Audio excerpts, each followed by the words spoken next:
Alright, hello, greetings and welcome in everyone. Hello Zany, welcome in. For everyone who is new here, my name is Harrier Citadel, avian alien sentinel of Fort Mystehaven, perpetrator of creative chaos and general maker of things, and welcome in. It is Tuesday, it has been Tuesday. Theoretically in some places it's already Wednesday, but it's fine. Hi. Once again, I am in a PNG gift tuber mood today because I still don't have Wi-Fi. But it's fine. we will get that sorted out eventually. After a recent lightning strike took out things. But yes, we are here today with a little bit of productivity already under our belt because I've been doing some prep work for today in terms of what we're going to be doing, which is going to be updating the Paladin armor in Project Mystehaven. So there has been quite a bit of Project Mystehaven work happening on the channel already in the last week or two. Which is kind of cool. I'm finally able to show you guys some stuff that we're doing in the prep work for it. So, for anyone who wasn't here yesterday, we were vectorizing a tattoo for our skirmisher Ebony. And today we are going to be doing some armor updates. So let us head over to the main screen and then we can talk a little bit about what has been happening thus far this day. So, first thing that happened was that I set up a template for us for our, or not a template, but a base for our paladins here.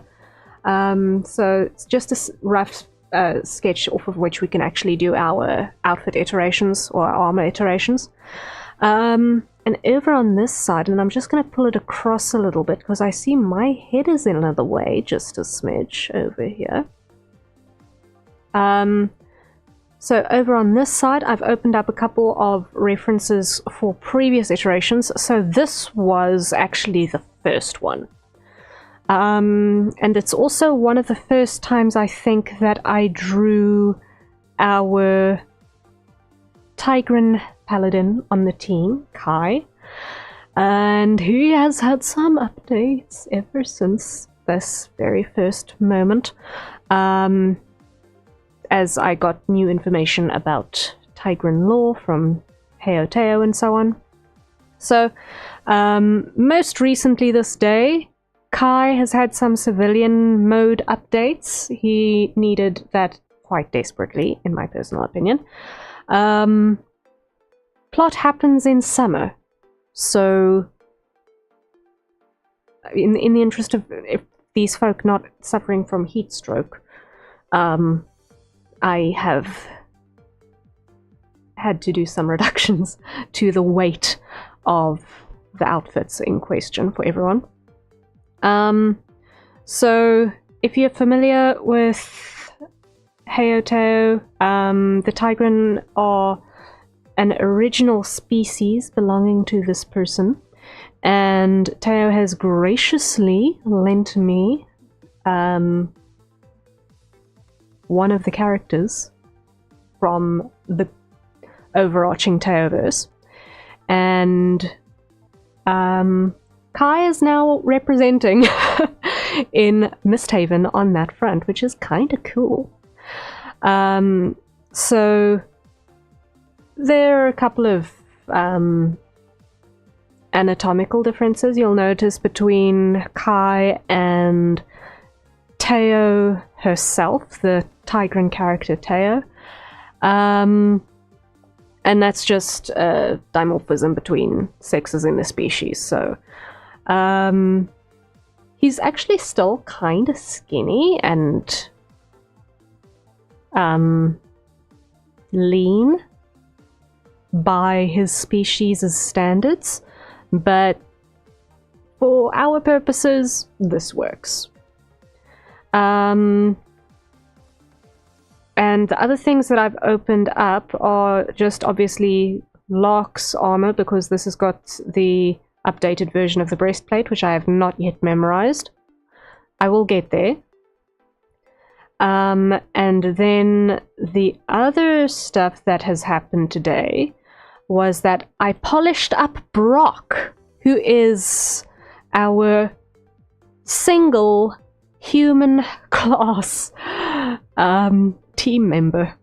Brock is our only human class team member. Everyone else is either a shifter or a dragon or a Hugh Plus of some description. So, interestingly, we've only got one quote-unquote human on the team, which is kind of wild.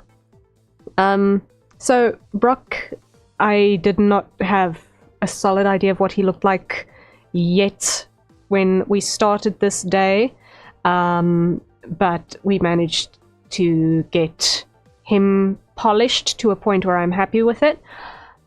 I could not resist giving this guy a kilt.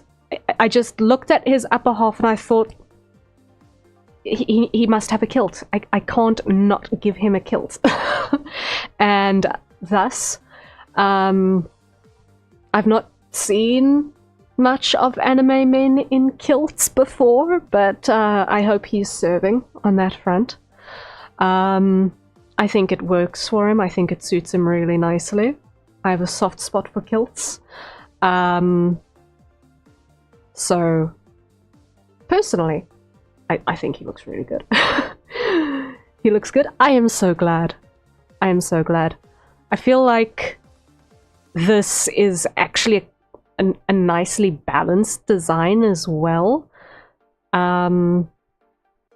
It feels solid and masculine and reliable, and I'm very happy with it.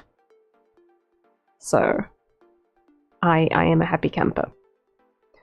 Even with the ponytail, it still feels really solid, so I'm happy with it. And obviously we also opened up Kerith, who is our final paladin on the team, our only lady on the paladin side of things, who we started to do the referencing for her civilian, but obviously have not gotten all the way in the process yet. So that's what we've all got open. I just needed to remind myself how her hair works, because I'm still working that out. And basically I just wanted to have all of that open so that as we work on iterating off of this armor set, and I think I'm just going to take myself over here and shrink me a little bit, because I think I'm kind of in the way.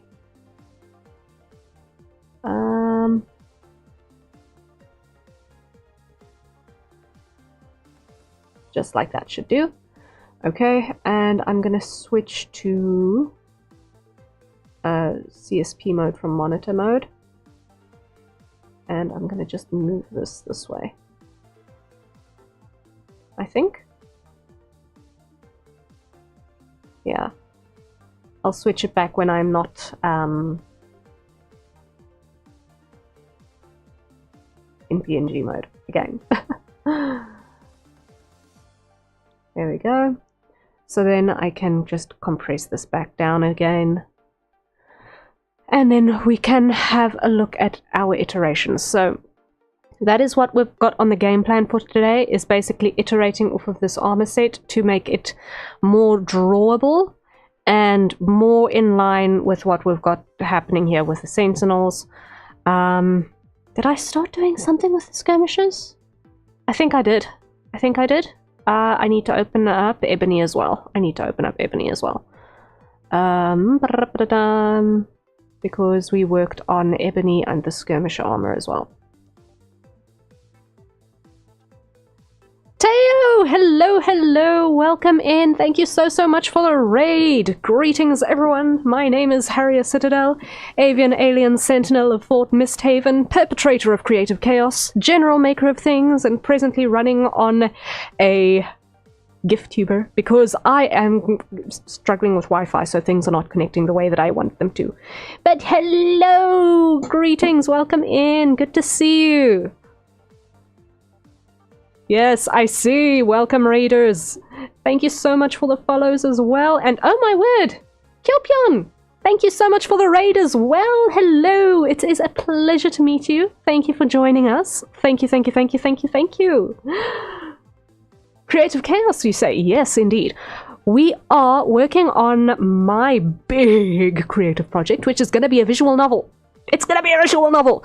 And we are doing some iterations on the armor for our Paladin class characters in this visual novel game that I am busy writing. And I was just introducing you guys to some of the people who will be modeling today. So if you are looking at this side of the screen, you may notice a slightly familiar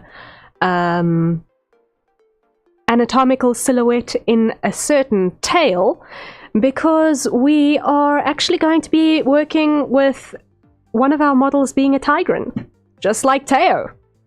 Crazy, hey? So these three characters that we see over here are Paladin class characters in the project, and what we're going to be doing is we're going to be updating this Paladin armor into something that matches a visual motif between this skirmisher armor and this sentinel armor just a little bit better. So that is what is on our game plan for today, is making our tanky version match just a little bit more closely in a way that I am not going to hate myself drawing it several times over. So that is more or less the plan. So we were just introducing the characters that we've got as models quickly. So I think the one you guys would probably be most curious about is our fellow Tigran, and that is Kai, who I literally was just doing some refinements on his civilian outfit for, because the plot does happen in summer. So I was just doing a little bit of work on that. So interesting shorts, a nice loose tank that's not going to bug his skin much, and notably different anatomy from female Tigran. But I don't know how much of that you guys are all familiar with, courtesy Teo. But we have stuff that we were working on. Also, stuff that happened a little bit ago is that we also have Kerith over here, who is our resident giantess.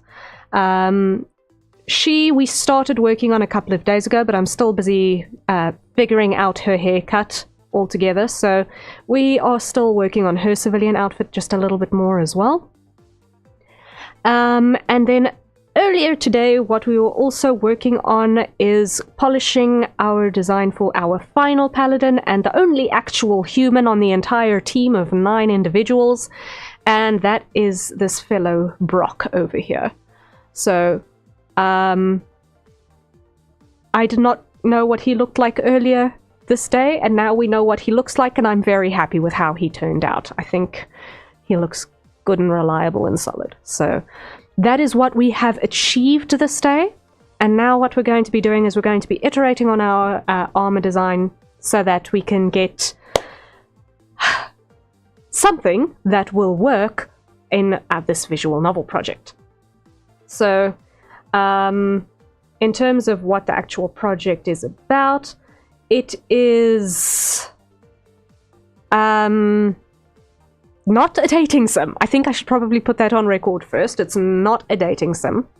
But it is a decidedly choices matter sort of mystery adventure concept. So a lot of isekai, like all of the isekai. Nobody on the team belongs to the same species, as you can tell, because they all come from different places, all over multiple universes.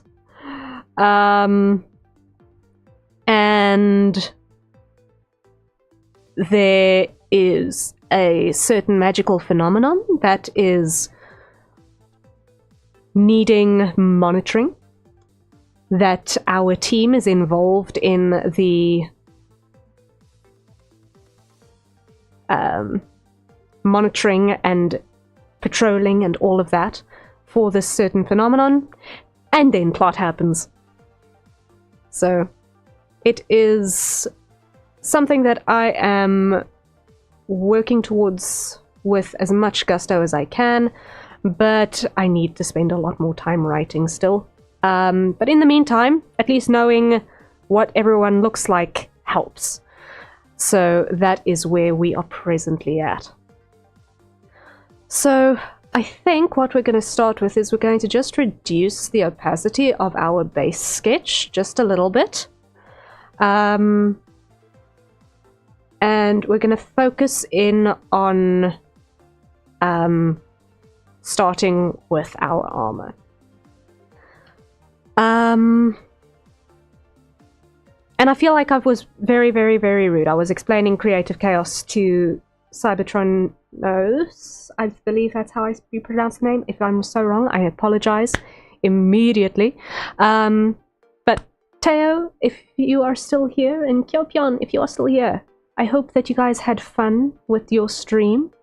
What were you guys up to? Also, if you've had to raid and run, no hard feelings. I appreciate you stopping by either which way.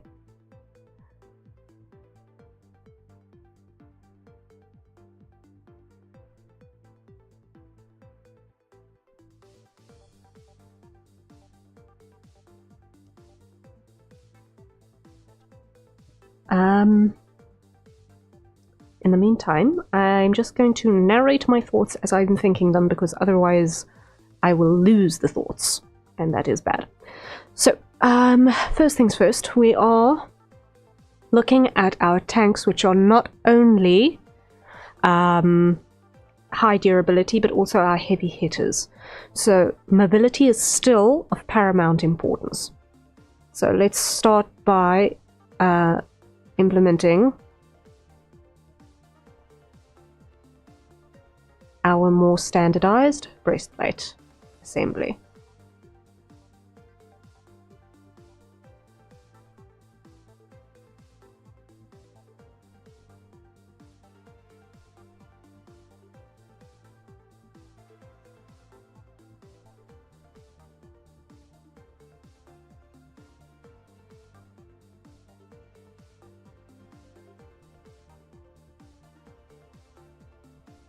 I think that's going to be our first step. I can always tweak these shapes as needed in a smidge.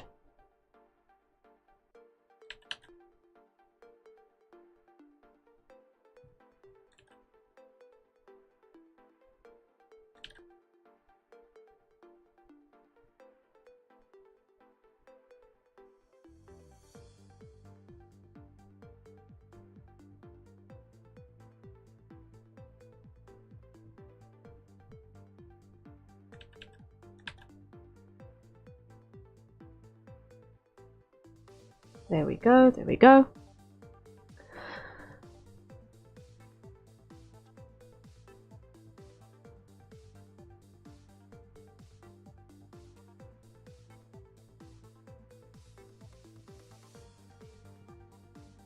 All right.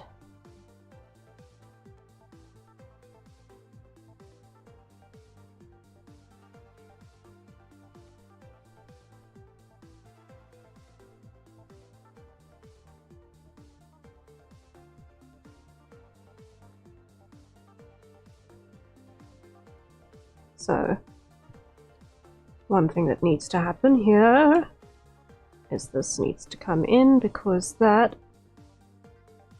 is a little bit too broad to make sense. All right. Now, that should have enough mobility to compress as needed.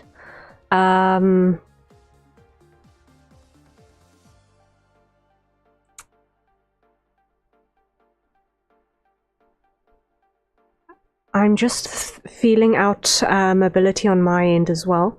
I don't necessarily want something in this space over the shoulder in terms of plate armor, because that's going to definitely have an impact on mobility. So I'm going to copy what both the sentinels and skirmishers have, which is this fabric piece.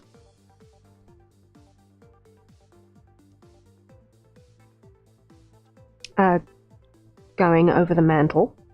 I think that that is a reasonable thing to have be a consistent part.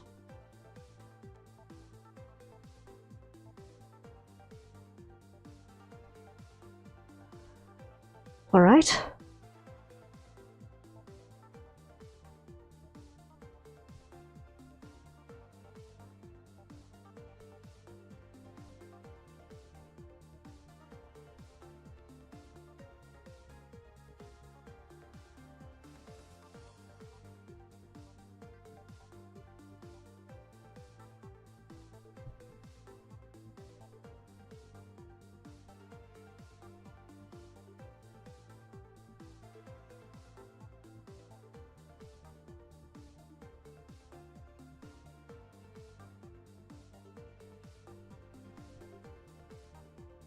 Don't get caught up in the details. Don't get caught up in the details. I just need to remind myself of that. Okay.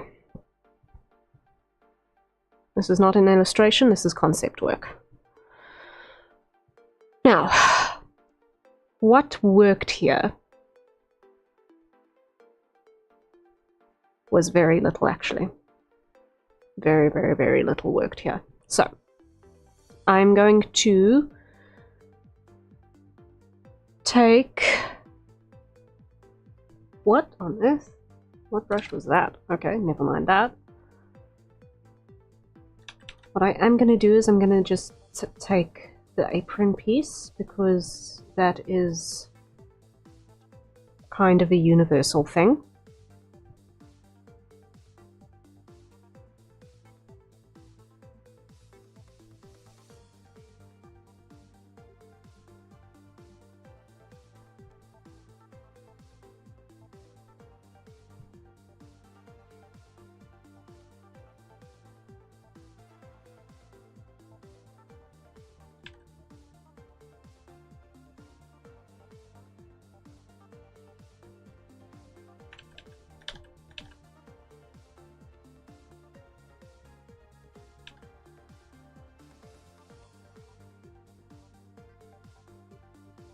Something like that.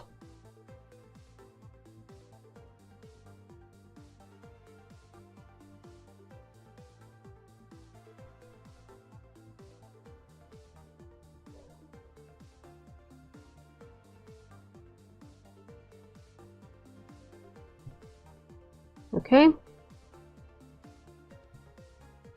So that's more or less the pattern. One of these days I'm going to vectorize this piece of fabric so that I've actually got that as something I can just copy and paste into place and manipulate as needed. One of these days. Soon, soon, soon.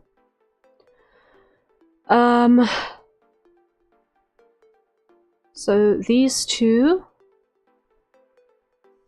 are progressively less happening around the waist, between the skirmishers, which are our all-rounders, and the sentinels, who are our scouts. And the amount of armor is progressively getting more as you go heavier in the hit class. Remy, hello, hello! Ooh, these look so cool. Thank you so much. I am glad you like them. We're working on the armor designs for my team members in the visual novel project that I'm doing for Harrier lore. Woohoo! So we've got a whole bunch of teammates that we're working with. I'm currently working on my Paladin class teammates, who are our tanks, our heavy hitters.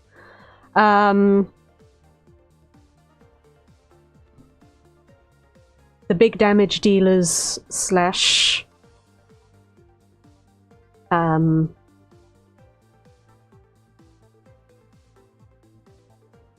those who can take a hit a little bit more readily than the little guys. So we're currently busy working on building that up and making this old design something that would actually work if a human had to wear it. My rule of thumb is that if a cosplayer looks at it and can't figure out how you are supposed to put it on, then it's a failure. That makes sense? Lore time, fun time, yes. Yes. Yeah. I honestly, my old rule has been, if a cosplayer is going to look at a design that I've made and they want to make it, but they at the same time want to pull out the pitchforks and chase me into the sea, then I have failed my crafting friends.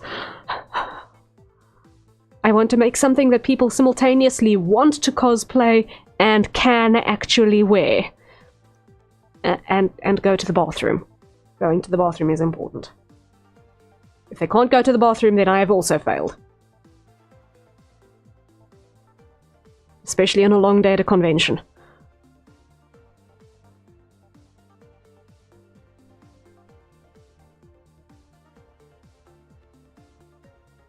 Alright.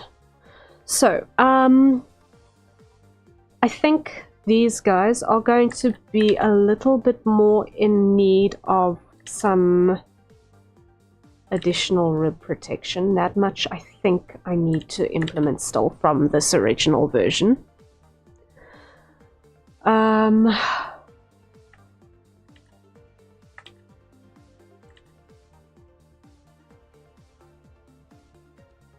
How am I going to do this?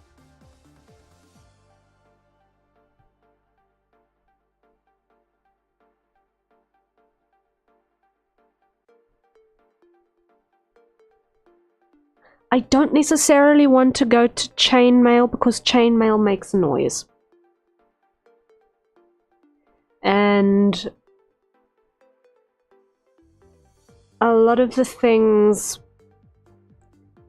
that move around in the world where these guys go on patrol navigate by sound, so they follow whatever they hear, because you can't really see much.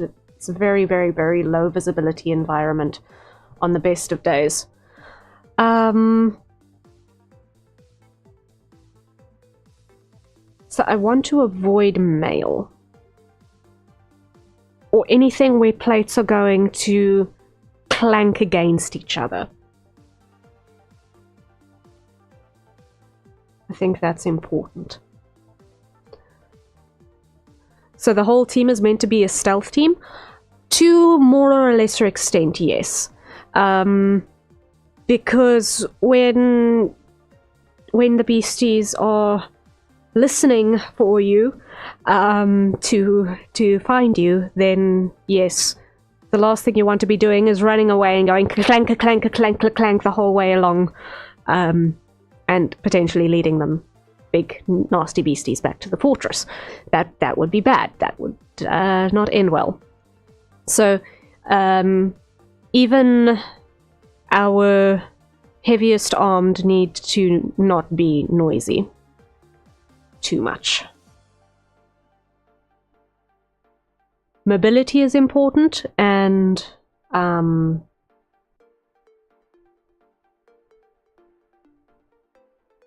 general stealth is important.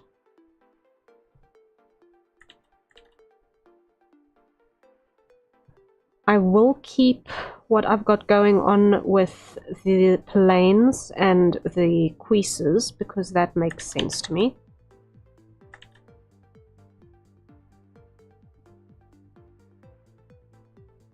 And it's already quite consistent between everyone else as well.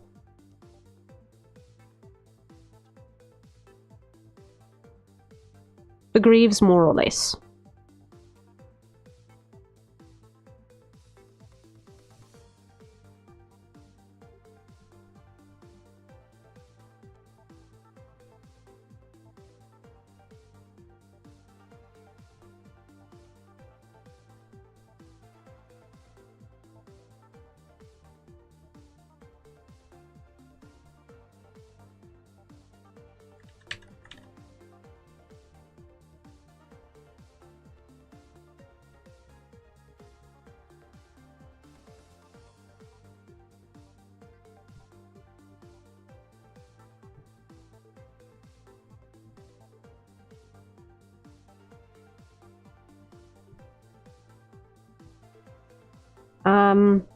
The Paladins are these things on the knees, and the cuisses are the things on the thighs.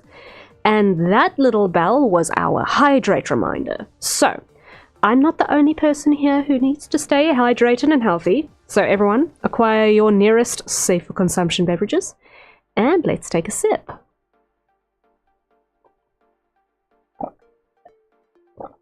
There we go. Now we reset our timer.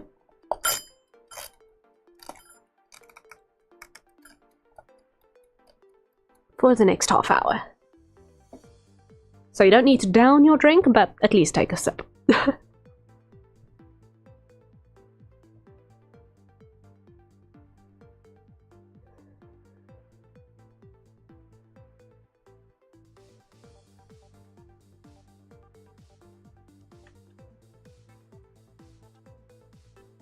Not that it would be visible, but in this sort of a construction, there would absolutely be a fabric padding on the interior of the Greaves, which are the shin pieces, and of the Paladins and everything, so that if there's any friction between the metal plates, you won't hear them.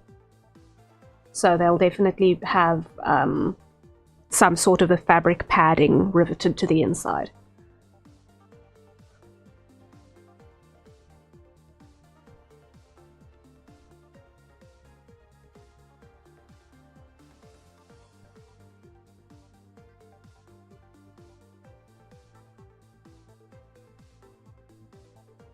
So I think this is going to be consistent with the skirmisher pieces as well.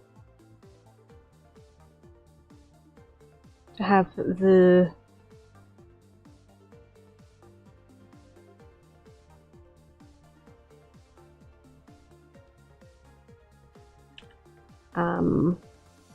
Greave assembly all the way through. If not chain, maybe leather. Even if it's stiffer, it's at least quieter. Yeah. So, boiled leather and silk are definitely going to be major components of the uniform. Like, the anti-cutting power of silk is quite impressive, actually. So, and the anti-piercing power of silk is quite impressive.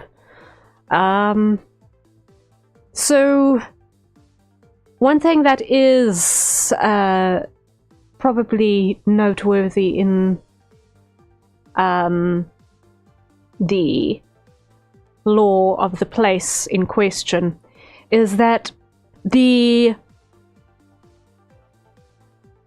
outfitter that has the contract for producing the fabric parts of these uniforms is known as the White Spider Boutique.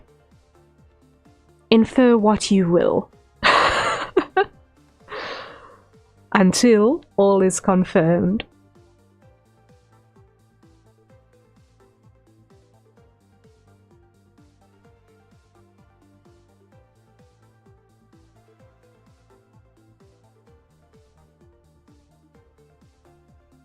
Spider people! Yes! So, the White Spider Boutique is going to be visited at least once in the course of the story. I think.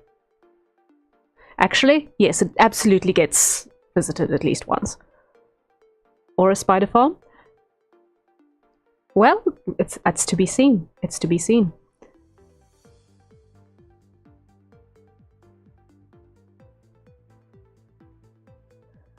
Okay, so in terms of our basic pieces, and what is consistent across the board,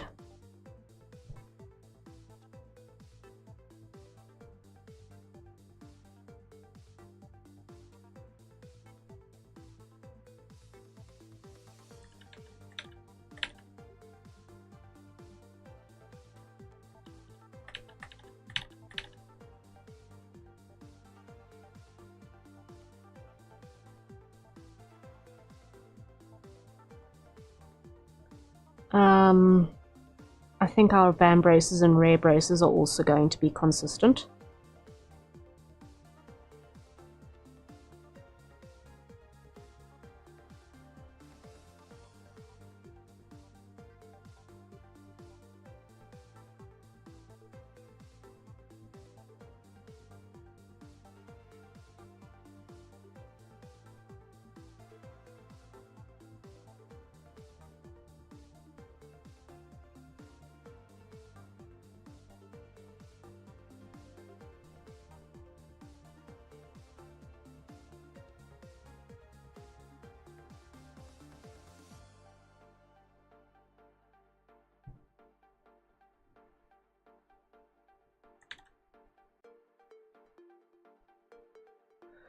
Now, what's not consistent is how I drew the seams on this, on ebony over here, on this side. Our blue guy is ebony.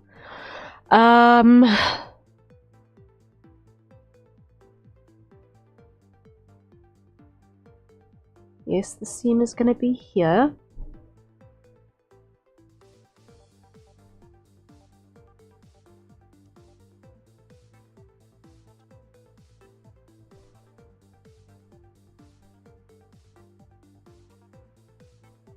Alright,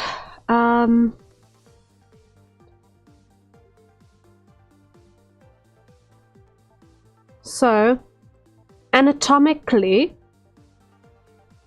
Brock and Kerith are actually pretty consistent. They haven't got extra limbs or non-human feet, so I'm gonna quickly replicate all of those constant details across to Kerith, and then we will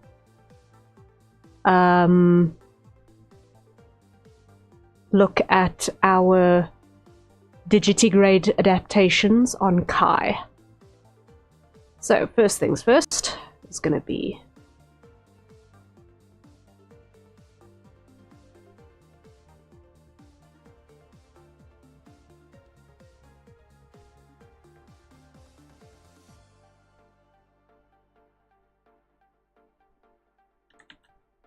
setting this up.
Right then, our quizzes.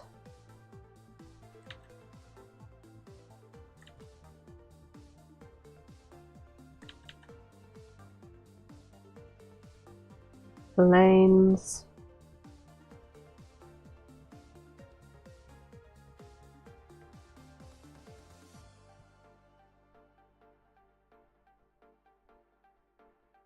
Now, you'll notice that I'm working really roughly on the line work here. This is just concept work, basically. So I'm not trying to make a final polished piece. That's not what concept art is about. What we're doing is just getting something that when I do the reference sheets with this information, that I at least know what I am drawing neatly on the reference sheet.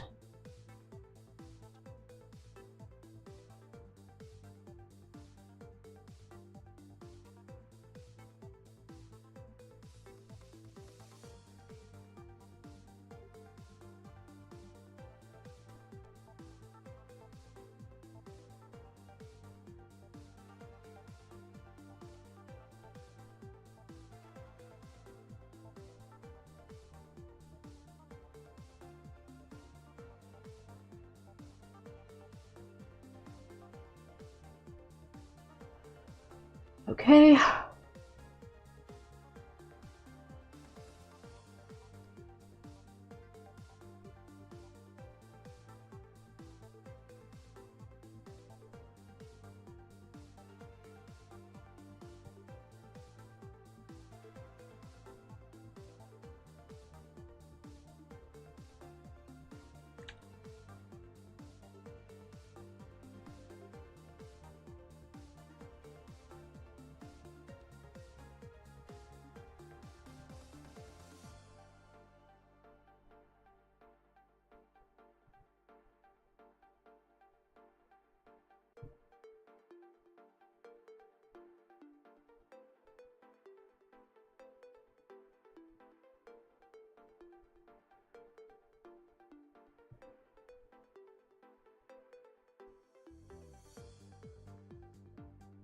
Almost have this in place, our basics.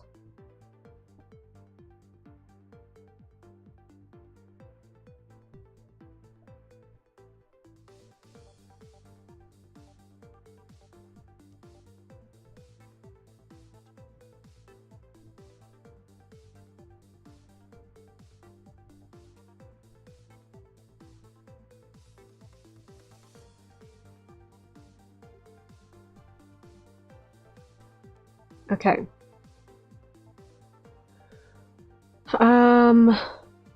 So that is 2 out of 3. We've got our foundations in place for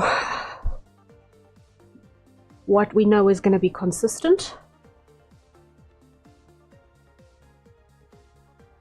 So last one is going to be Kai.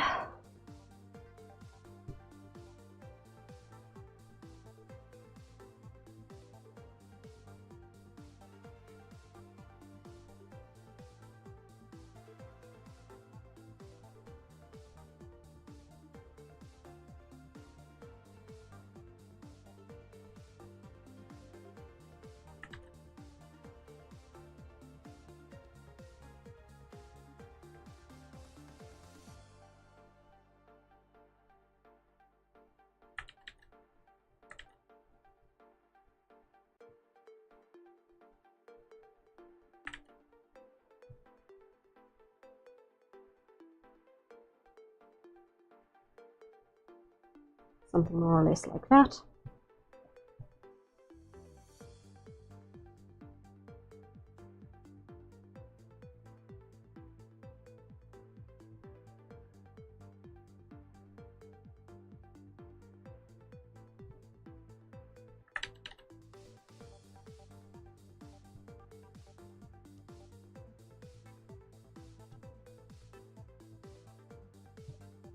Right.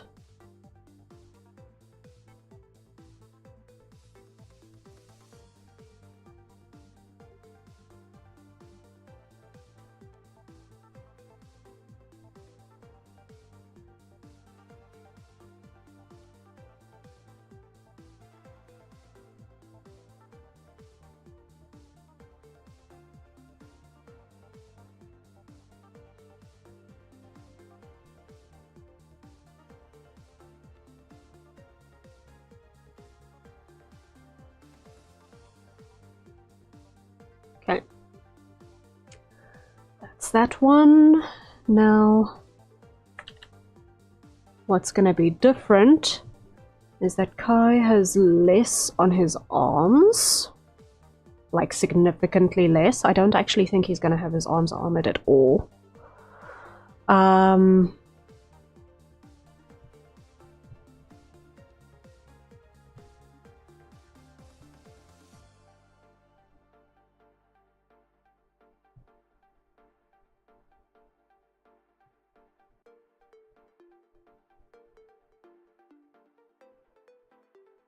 And I think from the knees down, he's also going to rather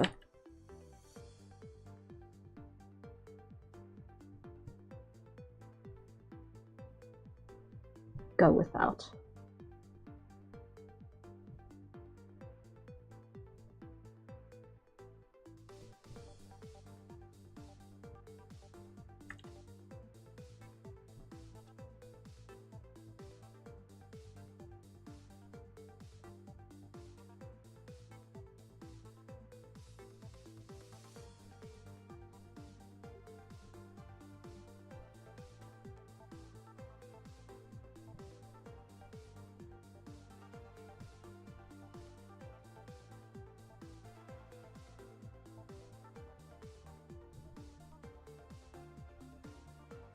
So something like that.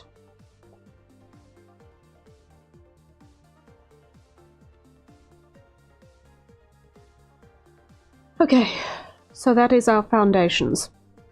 Now what we can do is we can start iterating off of that.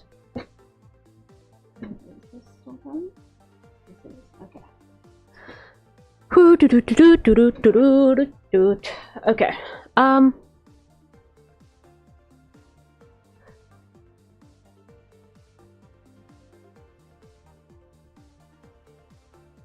Let's see.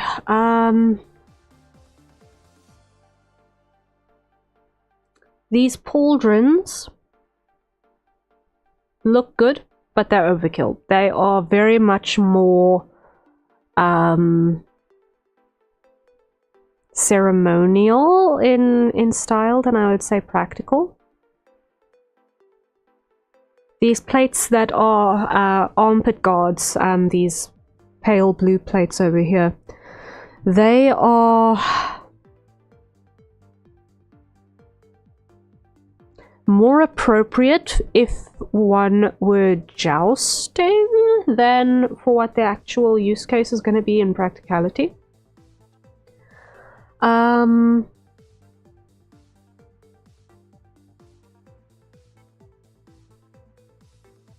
More likely to either be swinging a big weapon or holding up a kite shield of some description than taking an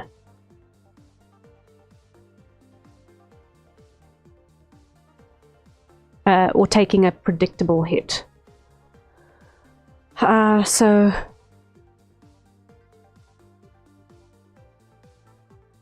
a little bit of risk mitigation is in order here, but not this much.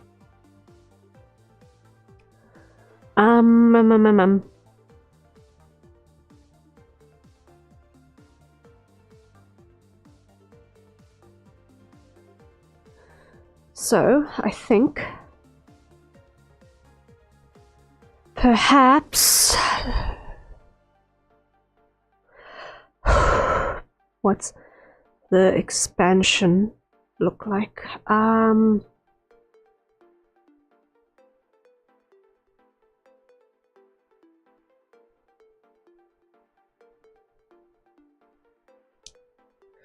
going to extend this canvas out to the side here.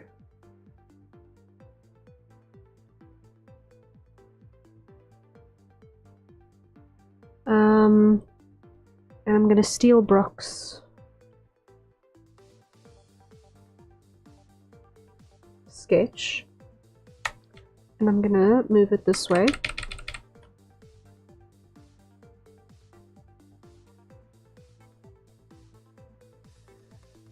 and just manipulate it a bit.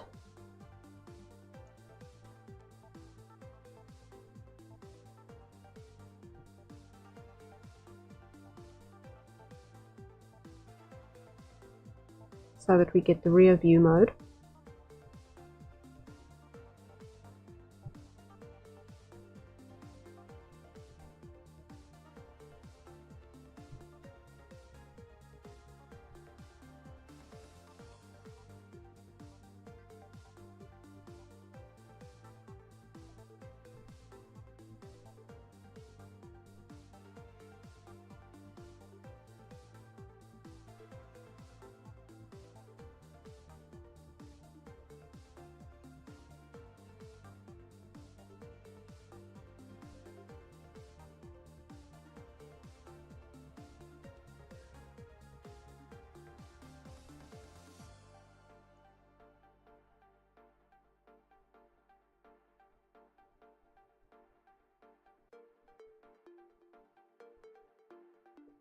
Okay.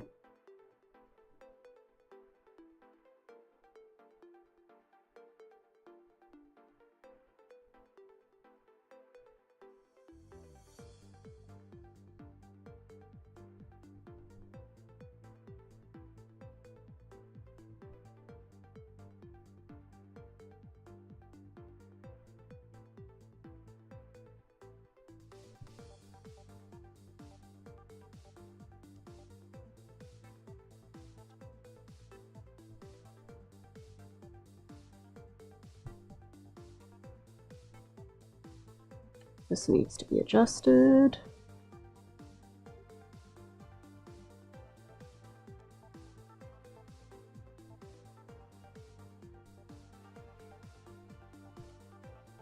Okay.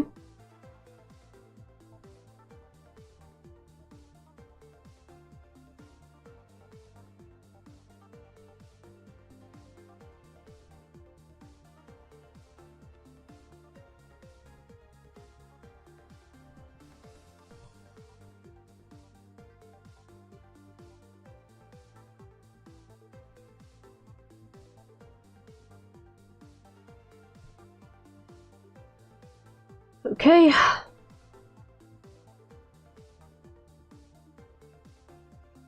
Almost got it.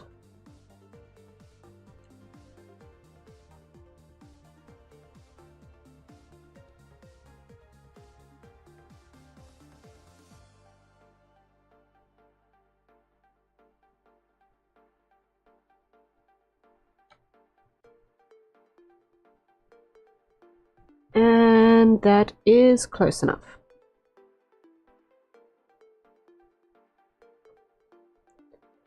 That will do the trick. Okay.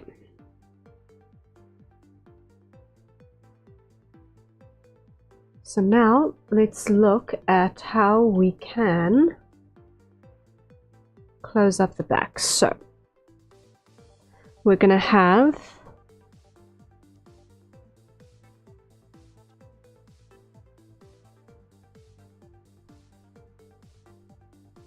our rear brace,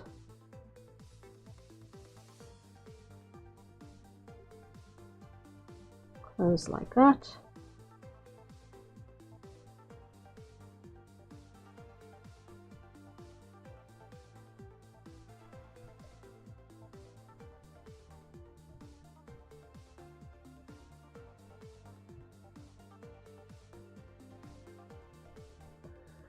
Alright, and we know that we're going to have this fabric mantle.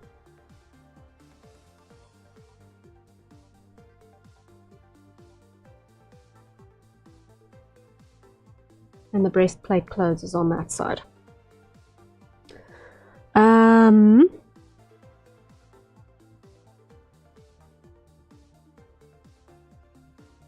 In both of these cases, it's sort of a racer back sort of a vibe. So in all likelihood, the same is going to be repeated here to a more or lesser extent. We'll see.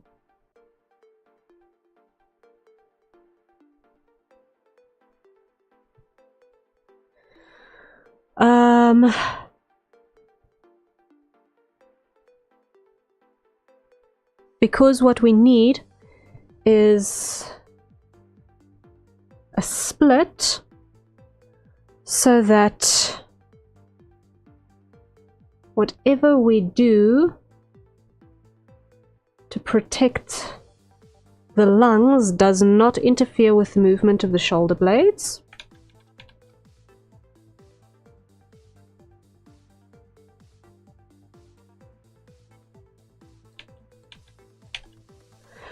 So,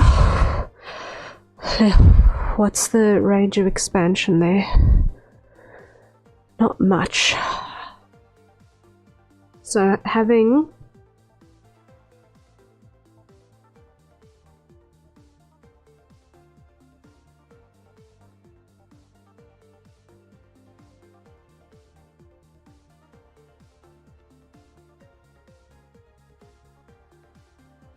we might need to do... I don't want to do anything that's going to inhibit the ability for the back to arch as needed.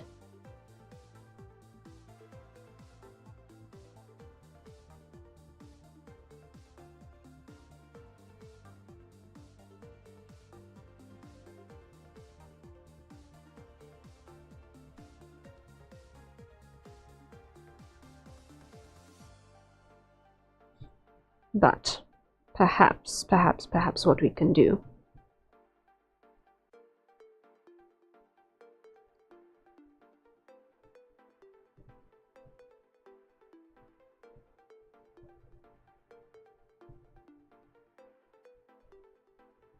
is this.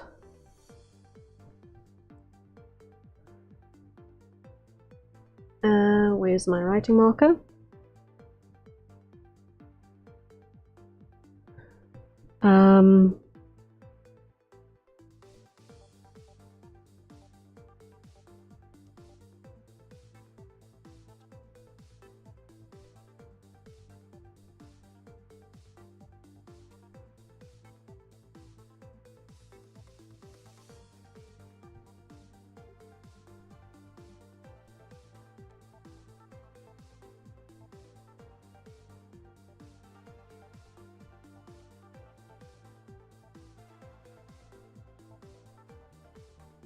Just make myself a note so that I can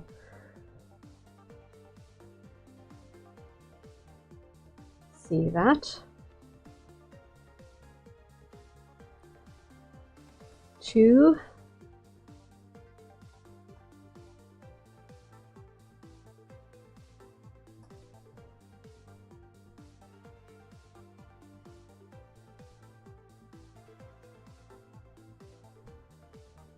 Three.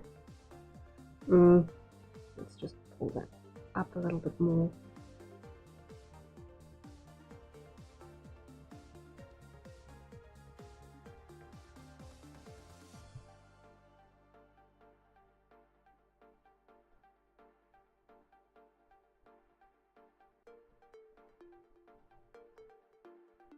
Something like that ought to do the trick.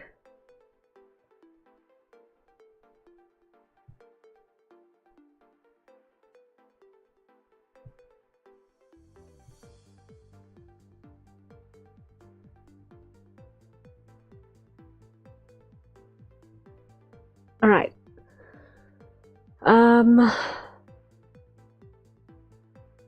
2 more. 2 more scales are needed.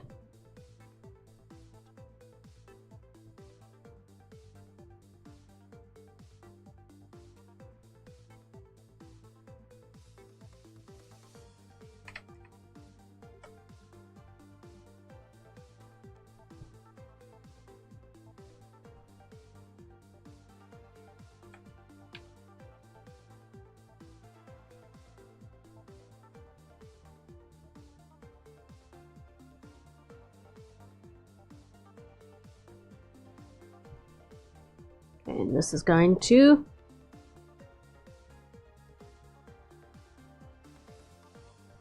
be attached to our belt setup. Okay, so that is going to be how the back piece is going to work here. Now, what I've got going on the skirmishes is that I've got a undersuit that's got some plates on the side of the neck. Not quite a full gorget, but definitely helpful. And I think I'm going to replicate that across the board as well. Definitely the side plates, anyway. And that's going to be 2 side plates.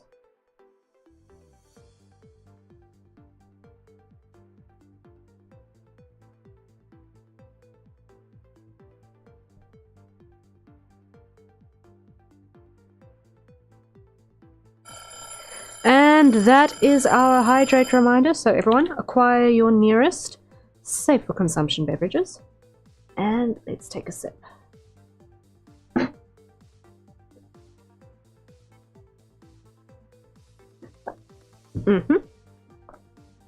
There we go. And now we reset our timer.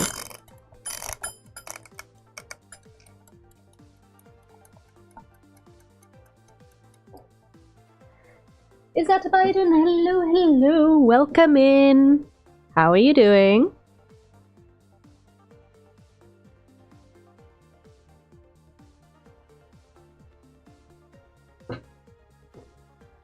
How goes? It's been a while. It has. How are you?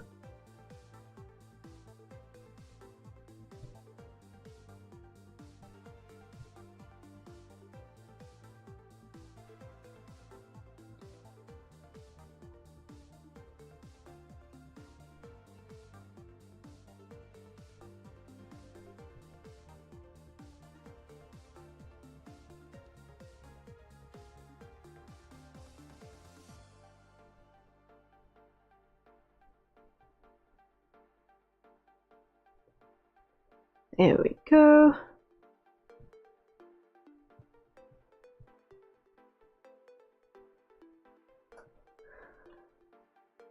How are things?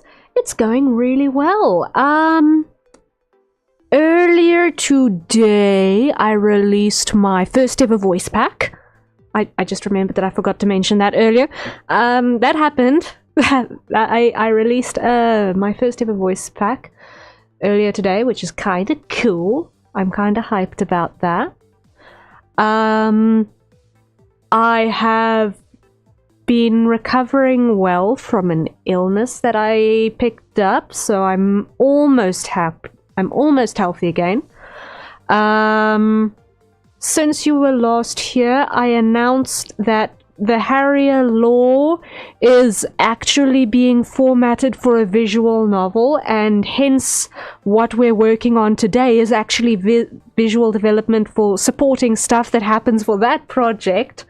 So that's a big deal. So we have been doing quite a lot.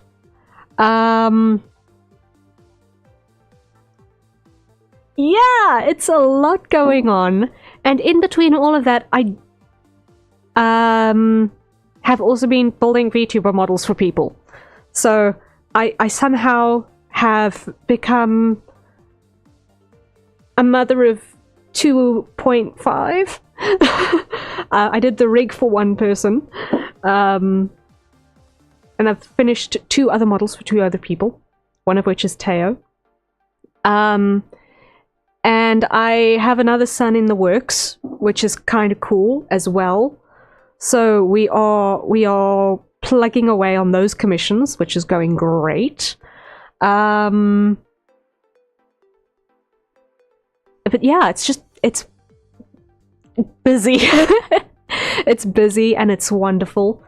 The entire visual novel project is pretty much currently unpaid work, though. So while it is a lot of fun to work on it, I also still need to eat, and Hence, I'm not going to be slowing down on the commissions by any way, shape, or form. But I have made it possible for folk to, if they want to see the visual novel come together faster, that you can put support directly into that. But yeah, for the most part, we've just been plugging away, putting foundations in place for all of that. Getting characters more polished than what I previously had them. And so far it's going pretty well.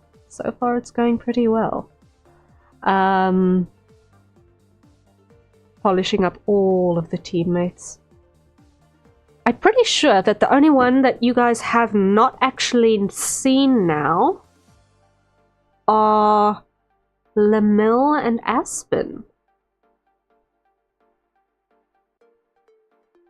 I'm pretty sure Lamille and Aspen are the only guys, the only ones that you guys haven't actually seen now.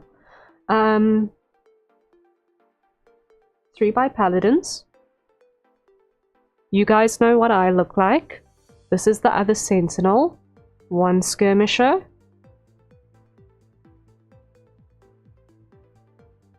2 Skirmisher. The other Skirmisher is Aspen. 1 Sentinel. 2 Sentinel. The other Sentinel is Lamille. Yeah, you've almost seen everyone now. So we are slowly but certainly getting the entire concept of the main cast out there. One of these days I'm going to actually be able to draw these guys nicely now that I'm going to have all of their outfits and uniforms sorted after this madness. And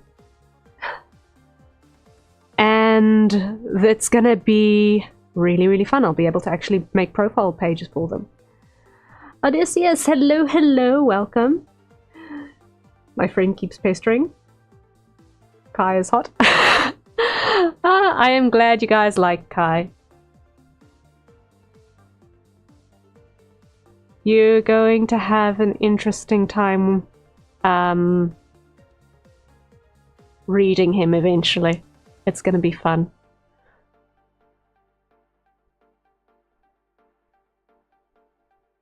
I'm still immensely proud of how Brock came out today. Like, I think that he looks really, really good at the end of it all. I've not seen much of anime men in kilts, but it's like really appealing to me.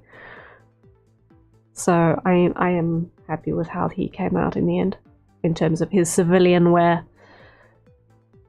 In the visual novel, we're going to see a decent mix of patrol uniforms and civilian wear as well, so I think none of this is going to go to waste in any way. So, yay.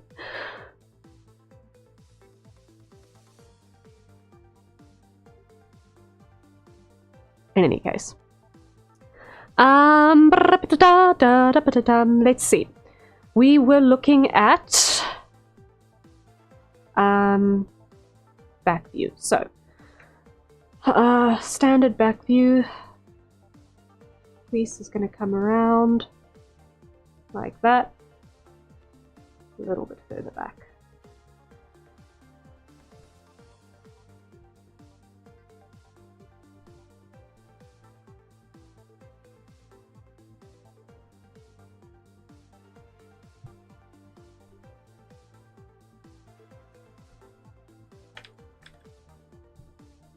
Alright.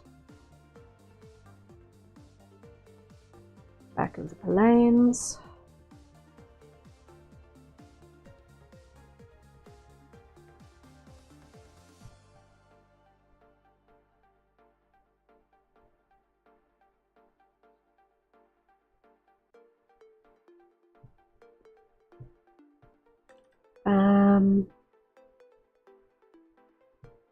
greaves.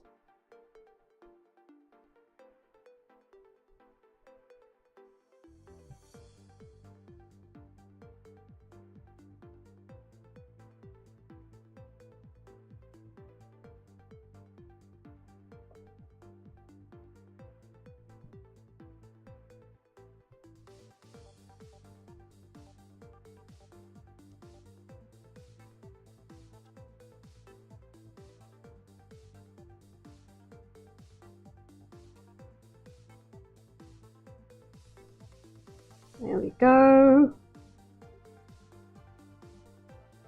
There we go. And now reduce our sketch base a little bit more in terms of that opacity. All right. And here,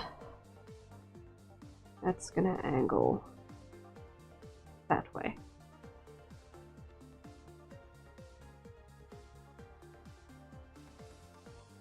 All right. Now, what we've got is I need to stop procrastinating and figure out how I'm going to protect the ribs and the kidneys. I need to protect the kidneys, which sit there.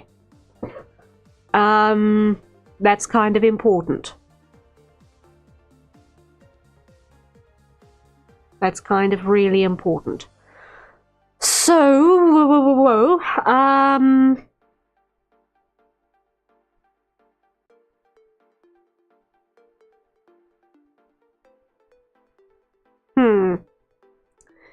if we're going to have these fabric padded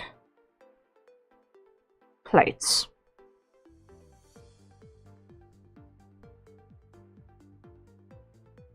which are probably going to be a dual layer system.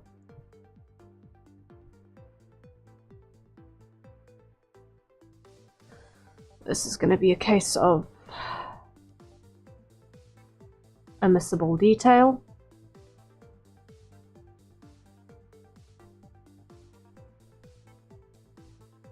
Just so that I can remember construction.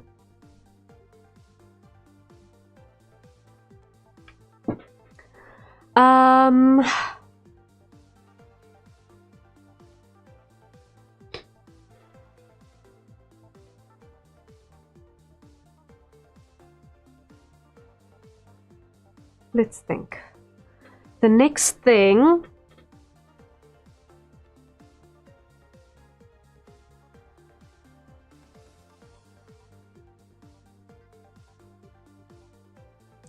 most historical breastplates consist of a front part and a back part with a connection on the sides.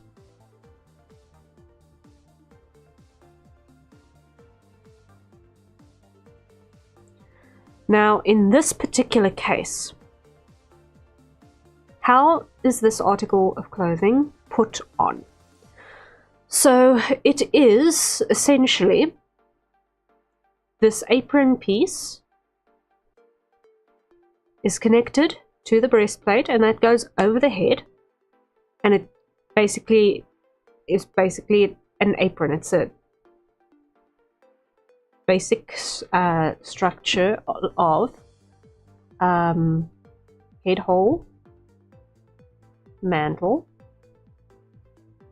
breastplate is attached like that, apron sits like this, then there is this strip that takes it down to the belt.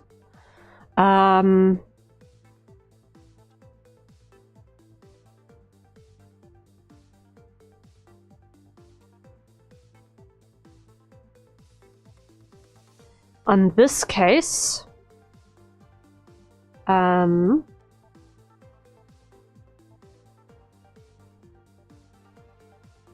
it's not actually connected to the apron, it's connected to the undershirt.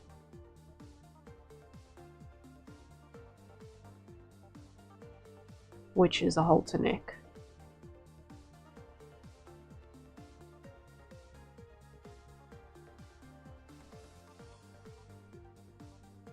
Like that.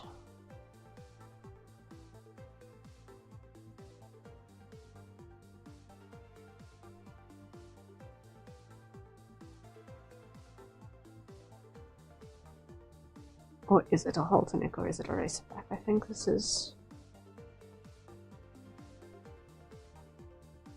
It's I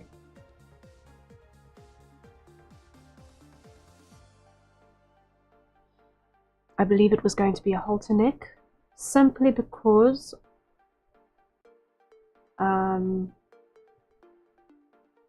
there's been historical precedent for there being dragons on the team that have extra appendages.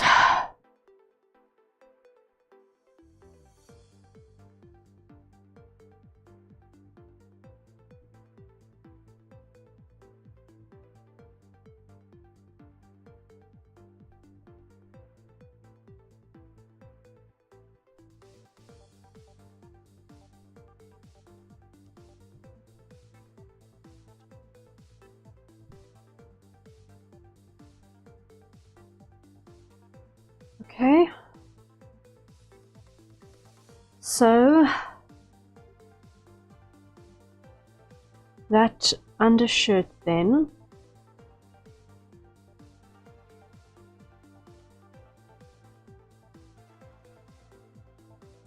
is going to be silk.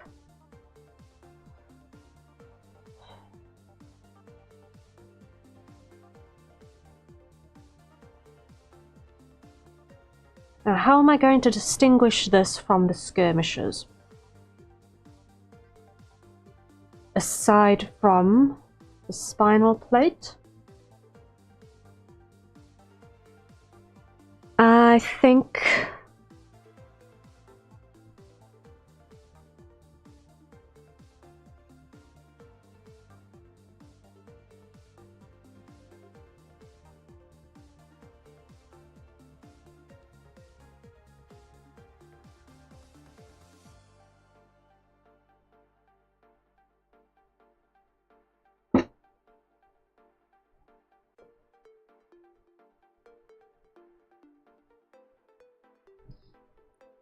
I was sort of onto something with this over here.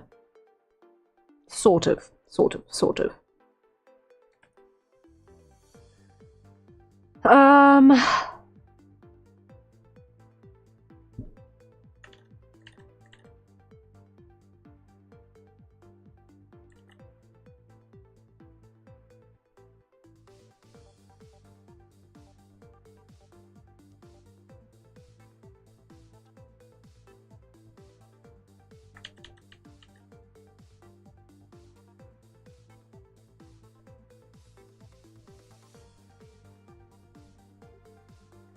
Let me just think about range of mobility here.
Okay, so that should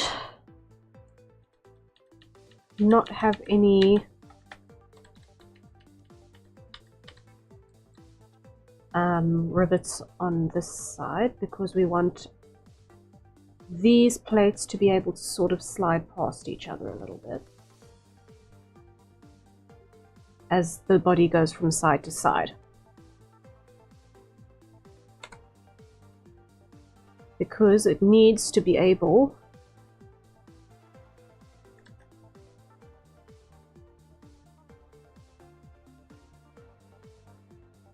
to do that.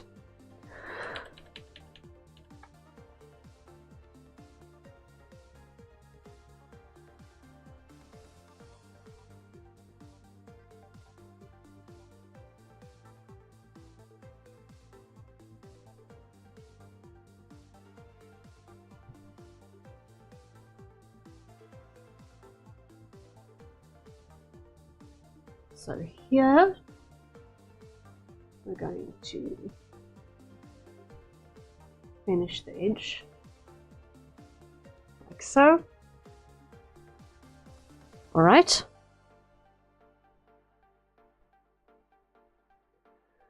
And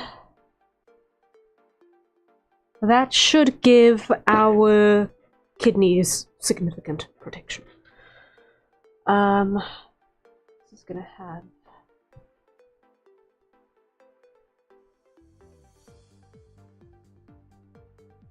rivets to anchor our fabric only.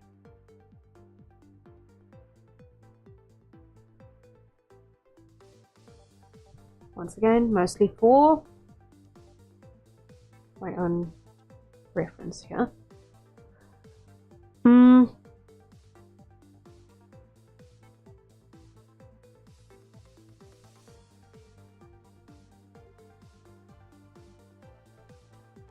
And I think this plate is going to go over the top, not underneath.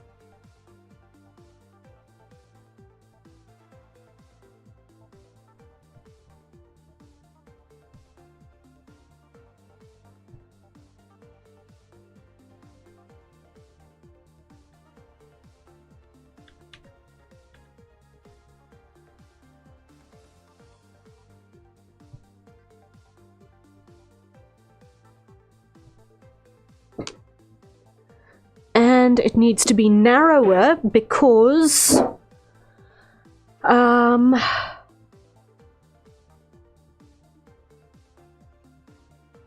shoulders need to be able to pull back to almost touch each other. So that needs to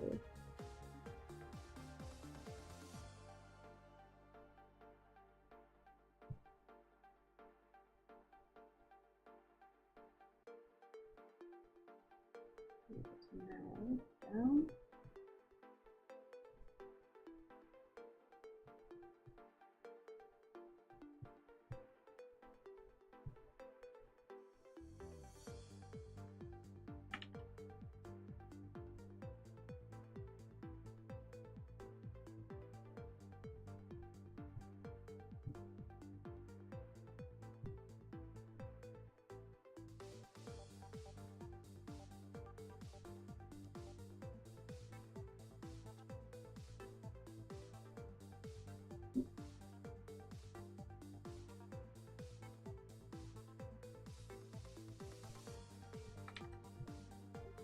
Something like that.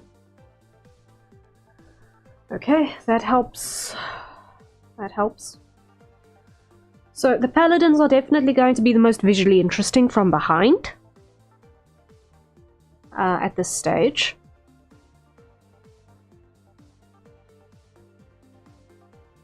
Because the Sentinels and the Skirmishers do not have that. Okay, I think the Sentinels are going to be visually interesting for different reasons. Different reasons. So, I'm happy with the kidney protection.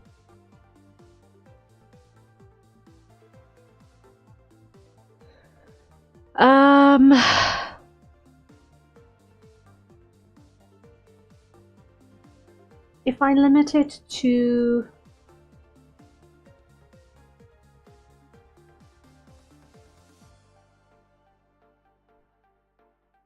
no, I'm just gonna have it be fabric on the sides.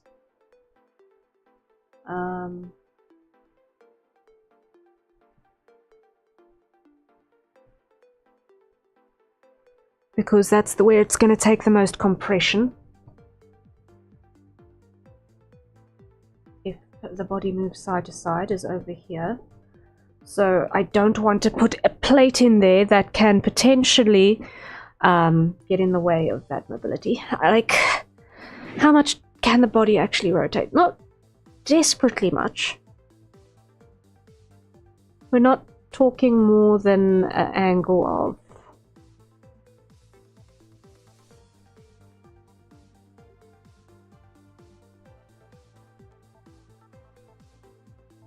like, I don't see a body doing that.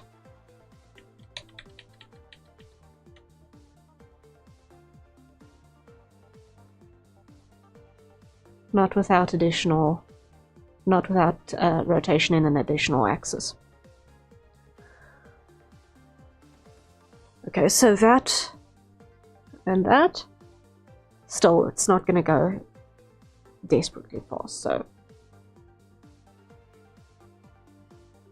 2 articulations in that space.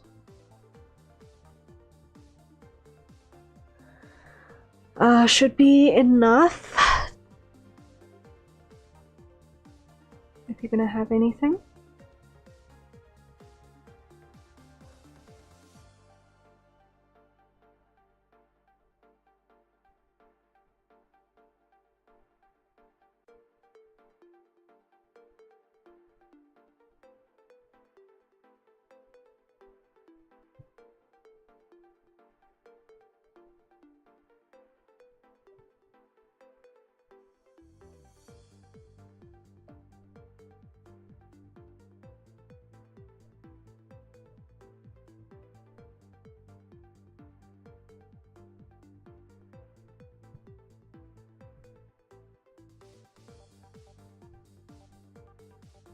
So one that goes rib cage, 2 guarding the flanks.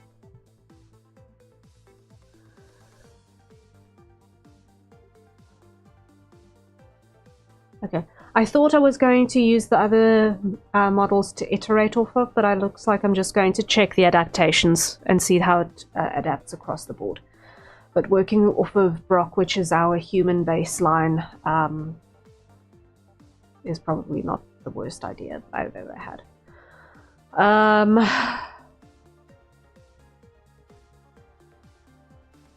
Okay. And then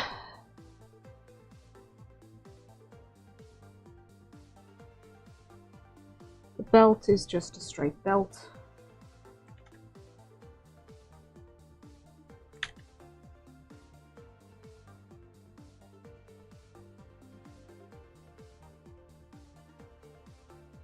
Which is going to have the standard belt clips onto the apron.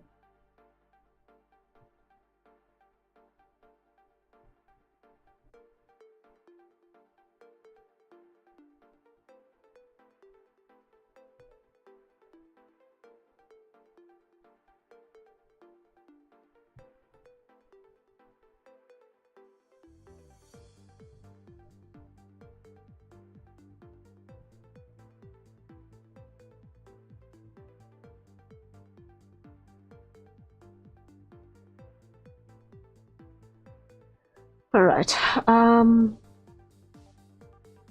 that's all quite straightforward.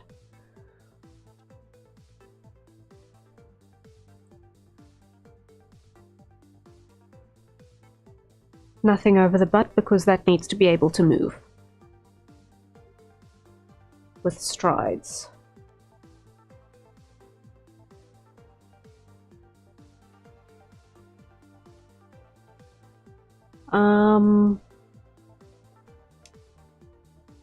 What skirmishers have is that the back piece hangs over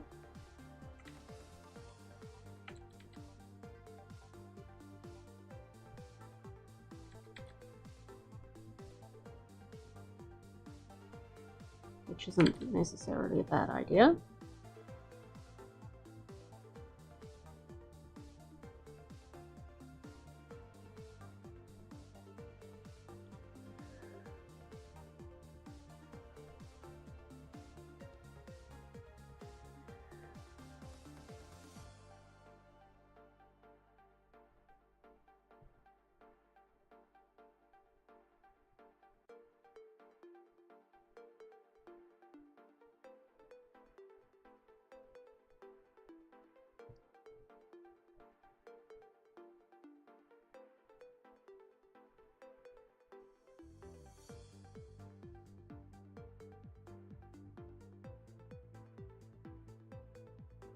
So I'm going to duplicate that across from the skirmishers as well.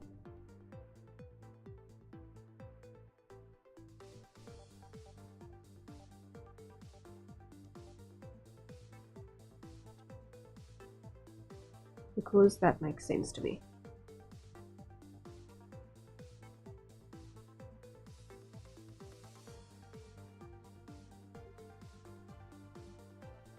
All right.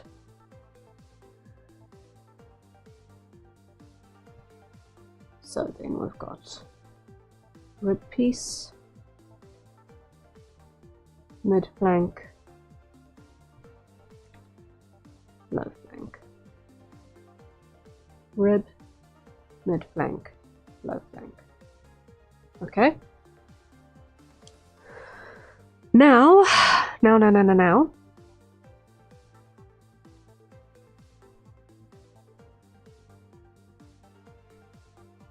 This I need to just move up like that. Okay. And that is a hydrate. So everyone, it is time to acquire your nearest safe for consumption beverage and take a sip.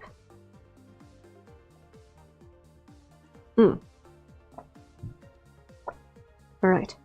I am just going to quickly mute out for a second. As I mentioned earlier, I am actually still recovering from being sick, so I just need to quickly clear the airwaves. I will be back momentarily.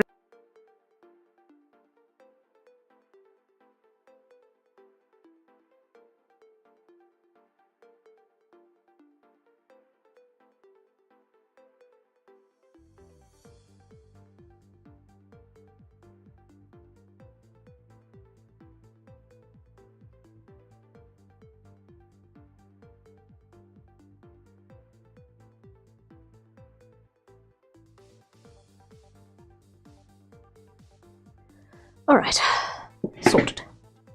I can breathe again. Woohoo!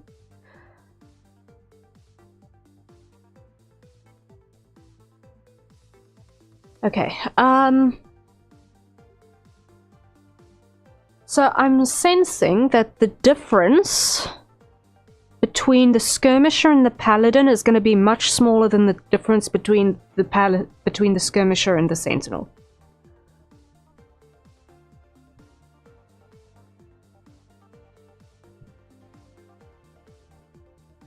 Like, in totality, I feel like the difference for those two is going to be much, much, much smaller.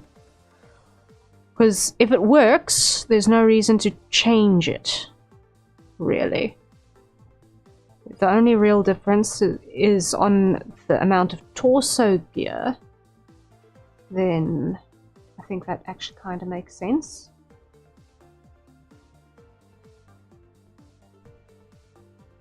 Because standardization, when you're dealing with a standing army, for all practical purposes, is really helpful for manufacturing. Like, it's really, really, really helpful when the manufacturing is simple and straightforward, and the same for as many parts as possible.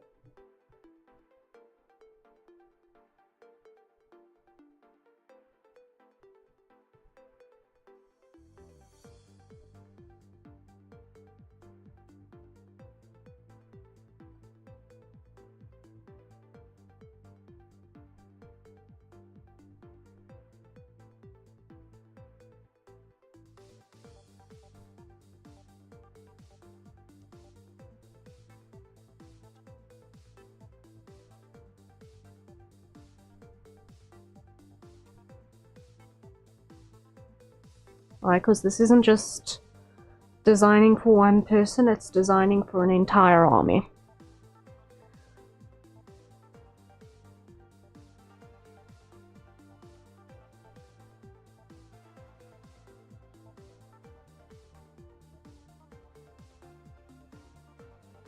Or whatever the Mist God qualify as. It's not quite a standing army. But for all practical purposes, I suppose it is.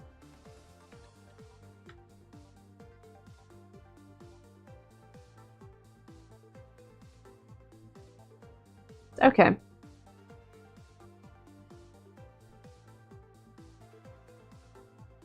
Let's just give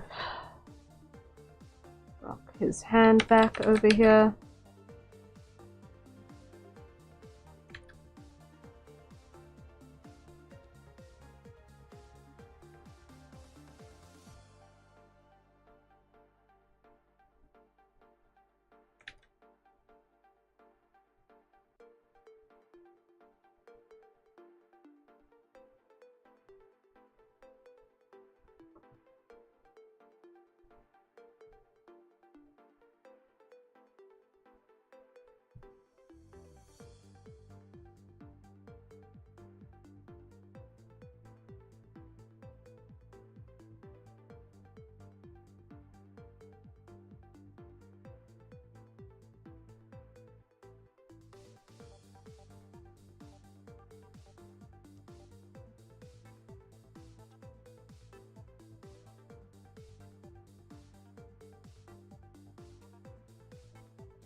Okay, and then shoes.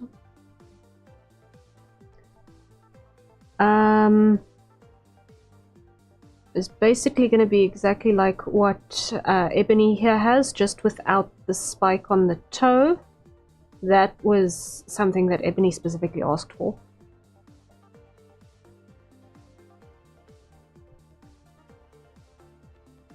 Because his combat style is very kick heavy.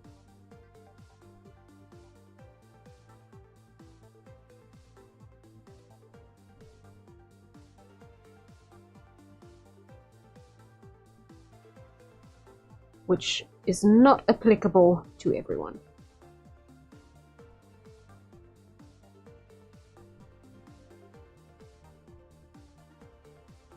So Ebony might use his toes to actually disarm someone, hence why he wanted the spike, so that he'd have something that he could hook with.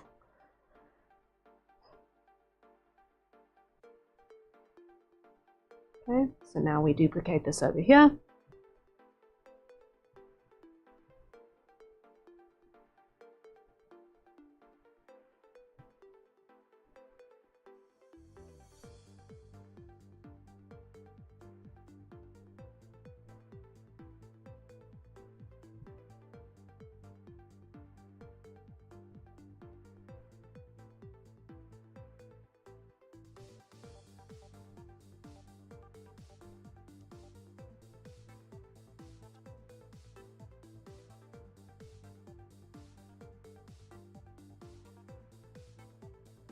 Okay.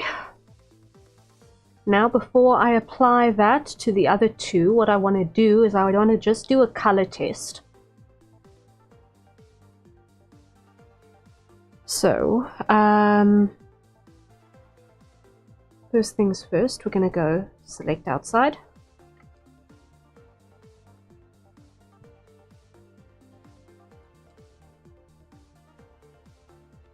Right? Invert. Grab. I'm going to go to Brock because he has a clear visual.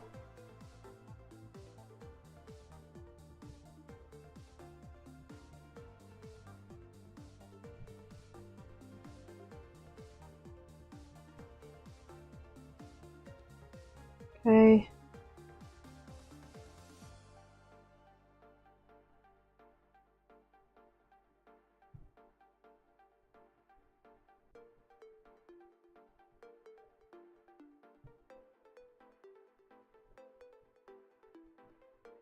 All right. Here, lock. Just gonna separate the face out.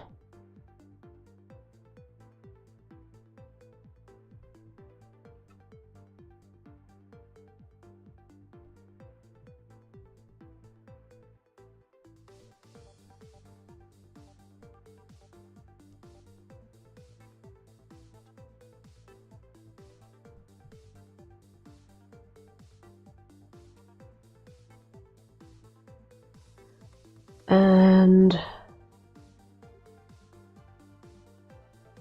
that, clear that space.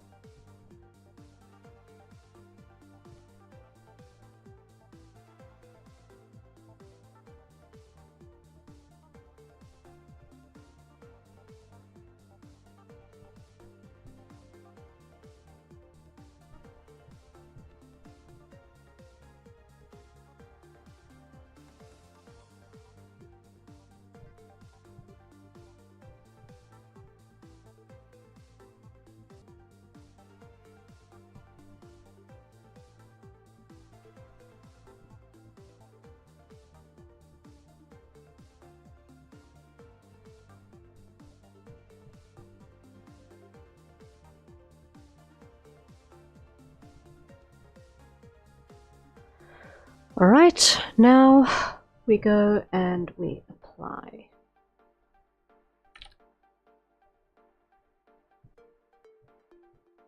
What is constant?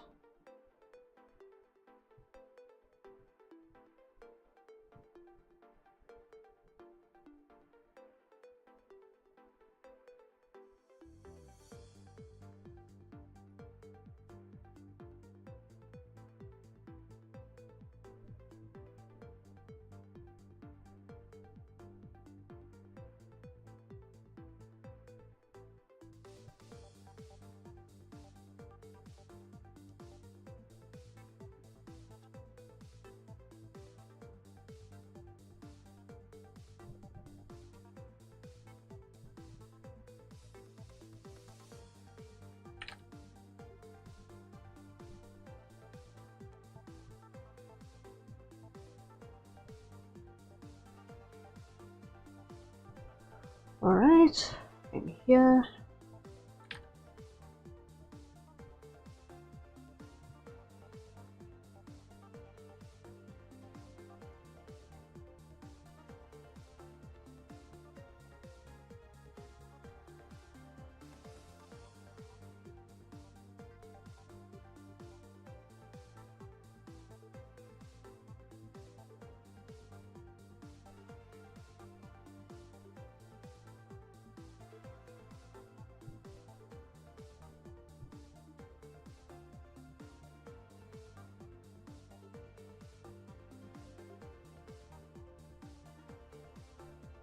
Okay, then this is also a constant.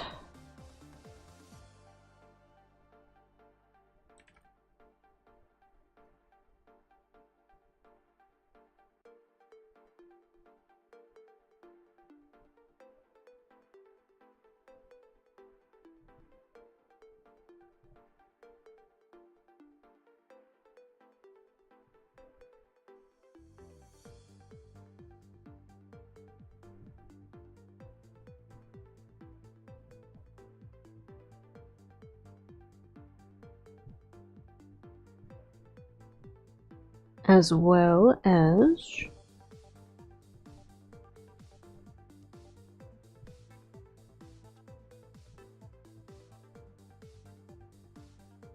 that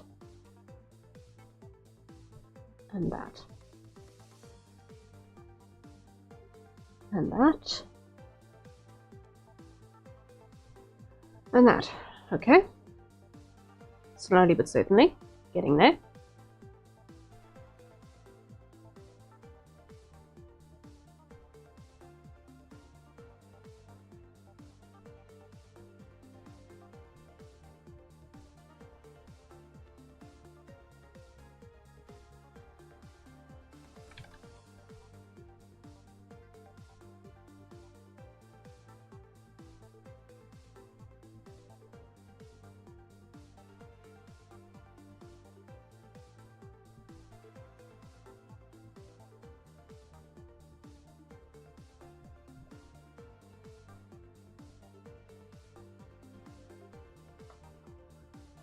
Okay,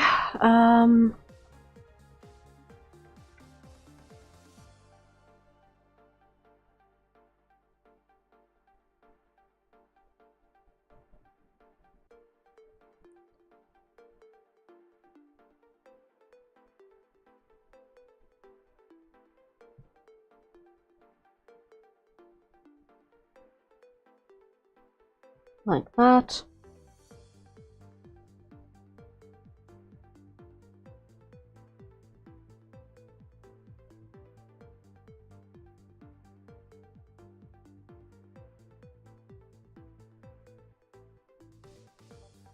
Nearly there, nearly there, nearly there, nearly there.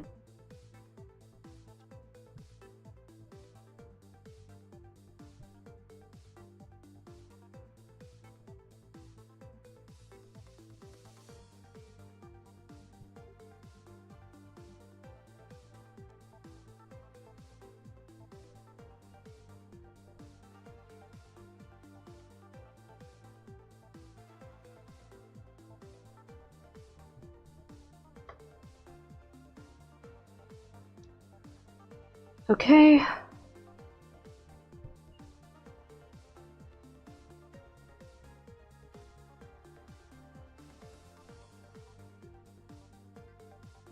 And that is the constant parts sorted. On the front view. Woo. Okay. Okay, okay, okay.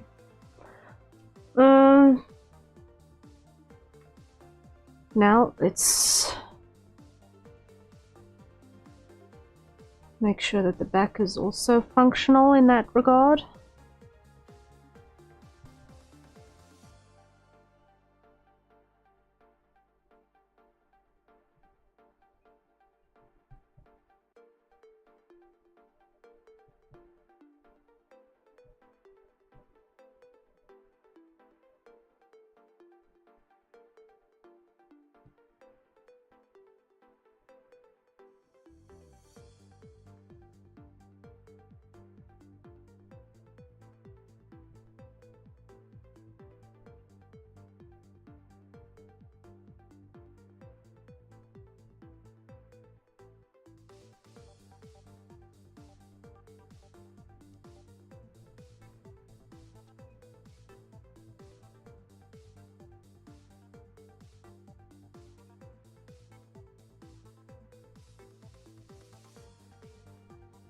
Almost have it, almost have it.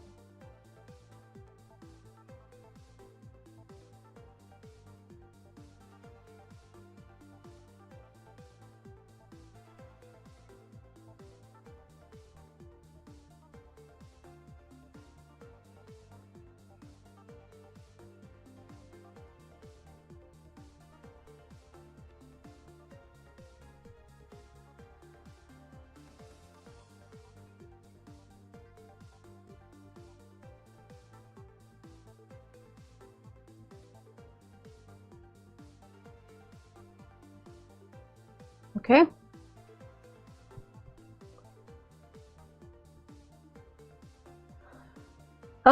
So now we need to look at how we are going to distinguish these rib panels. So,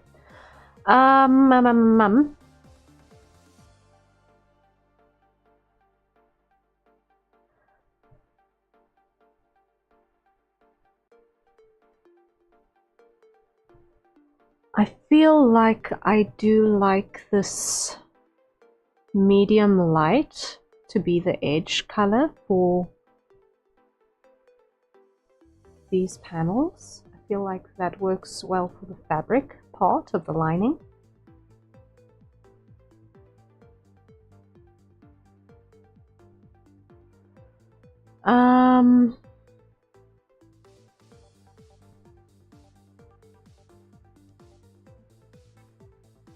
I don't know how I'll feel about this being in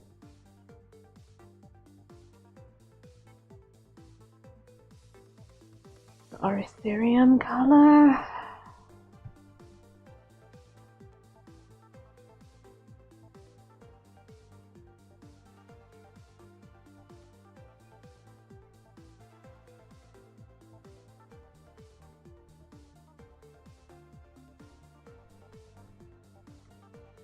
Well, that's definitely a distinction away from the skirmishes.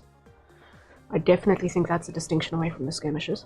Let's see how that looks on the back as well. At least definitely on the rib, on these flank panels. I like that.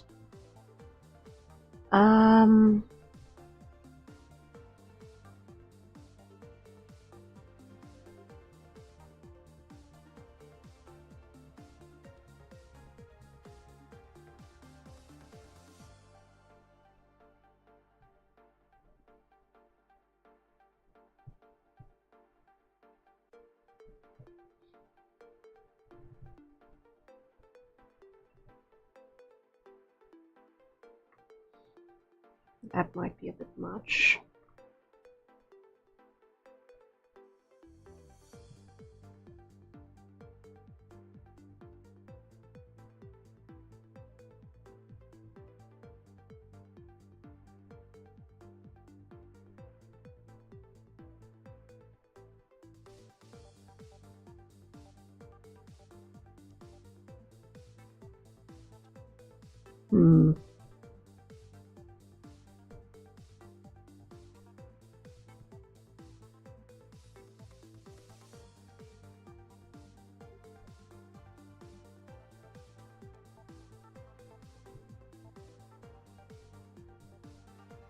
What's gonna read the best?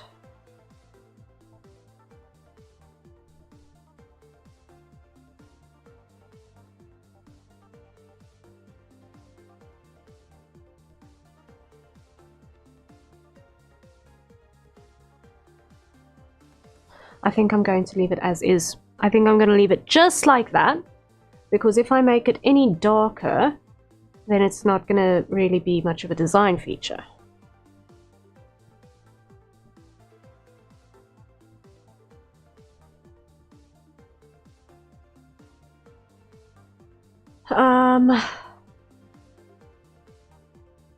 And it's going to be metallic.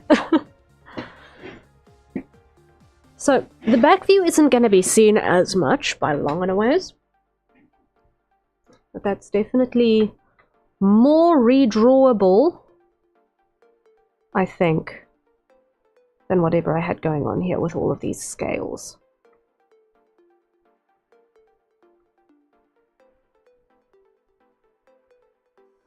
Like, yes, there's still a whole bunch of these plates. 1, 2, 3, 4, 5, 6, 7, 8, 9, 10.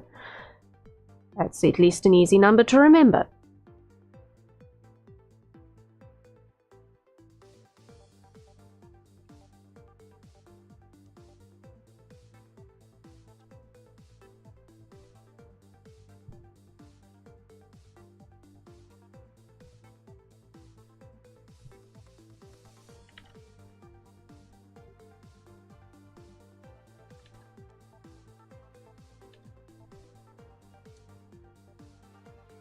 But I think that it's gonna work. I think it's gonna work. What do you guys think? I feel like that is a bit more in line with our sentinels and our skirmishers.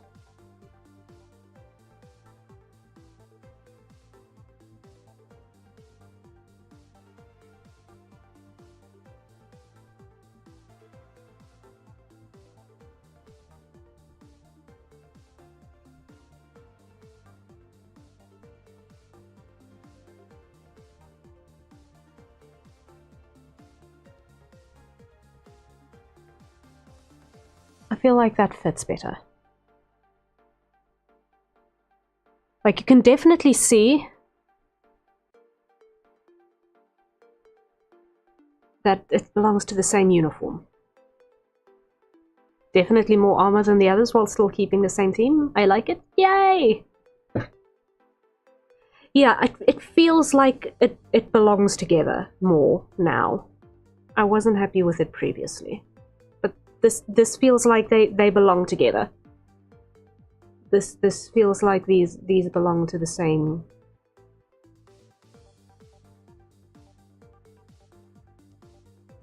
overarching system.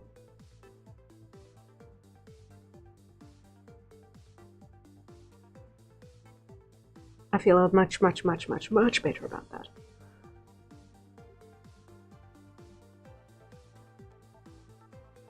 I think.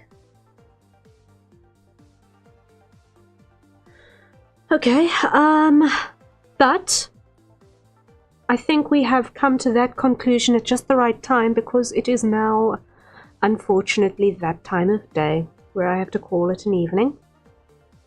The amount of productivity on Project Mystehaven that happened this day is astounding to me. I am very, very grateful that we managed to get as much of the visual development done this day that we did.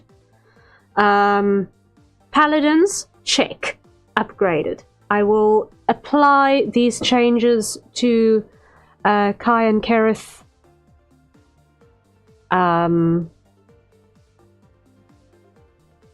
sometime in the week ahead, but I'm happy. I kind of feel like the thighs don't have enough armor for the role, which I assume is frontline defense. It depends more from one paladin to the next a little bit. So these cuisses, though I draw them rather slimline, they do exist on everyone. They just, the top is more hidden on the skirmishers and the paladins than on the sentinels, obviously. But it's full plate in that scenario. But yes, for the paladin division, they are, depending on the individual and their skill set, they're either more tanky, or they are more demolition class, one of the two. Sometimes you get individuals who are a bit of both. The colors just don't scream metal to me. No, the colors don't scream metal. It's because it's painted. It's painted. But the material is actually metal. If I did this in 3D, I really want to actually make all of these characters in 3D. It's one of the things that I want to do, is get good at character modeling so that I can make these people in 3D. I'll maybe if we figure things out, I will get to that point.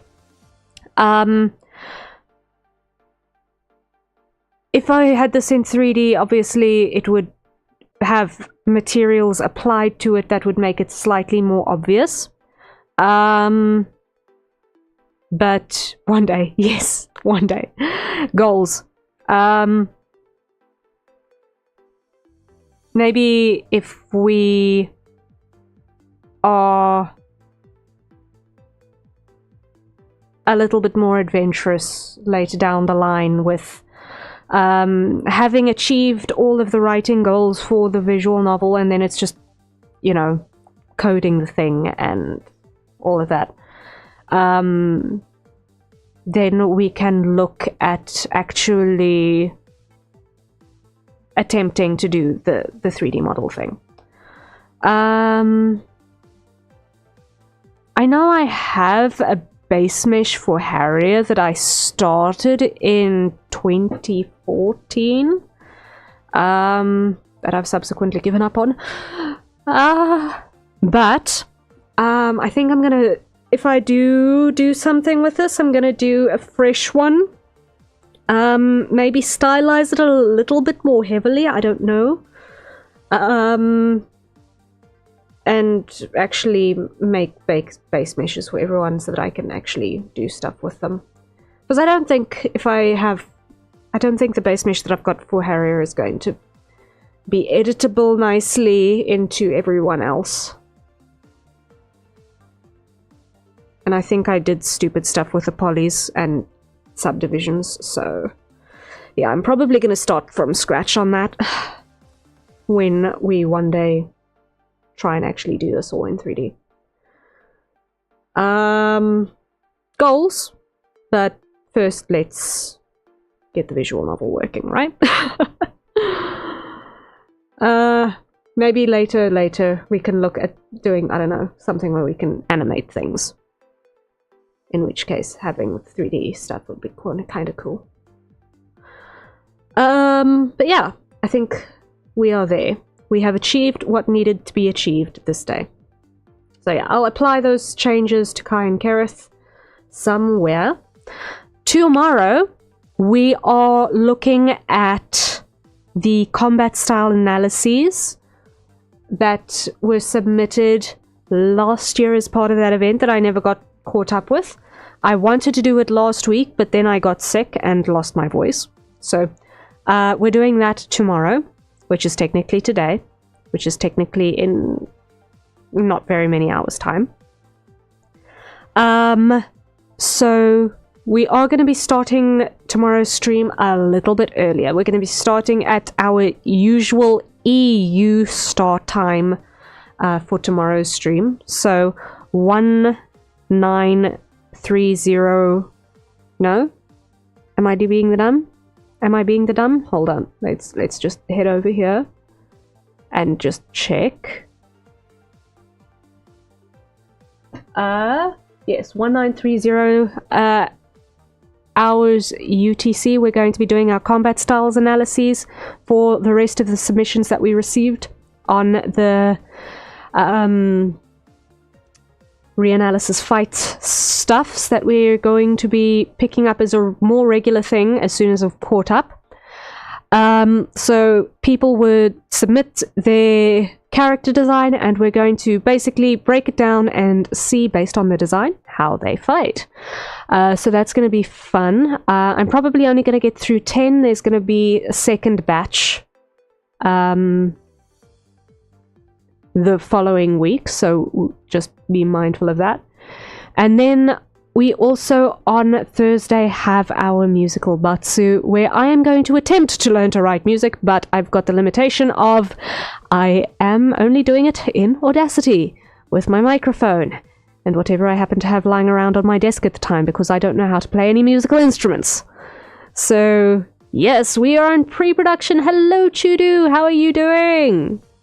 Yes, let me just head back to where we were This is some of what we achieved, yes. How are you doing, Chidu? Good to see you.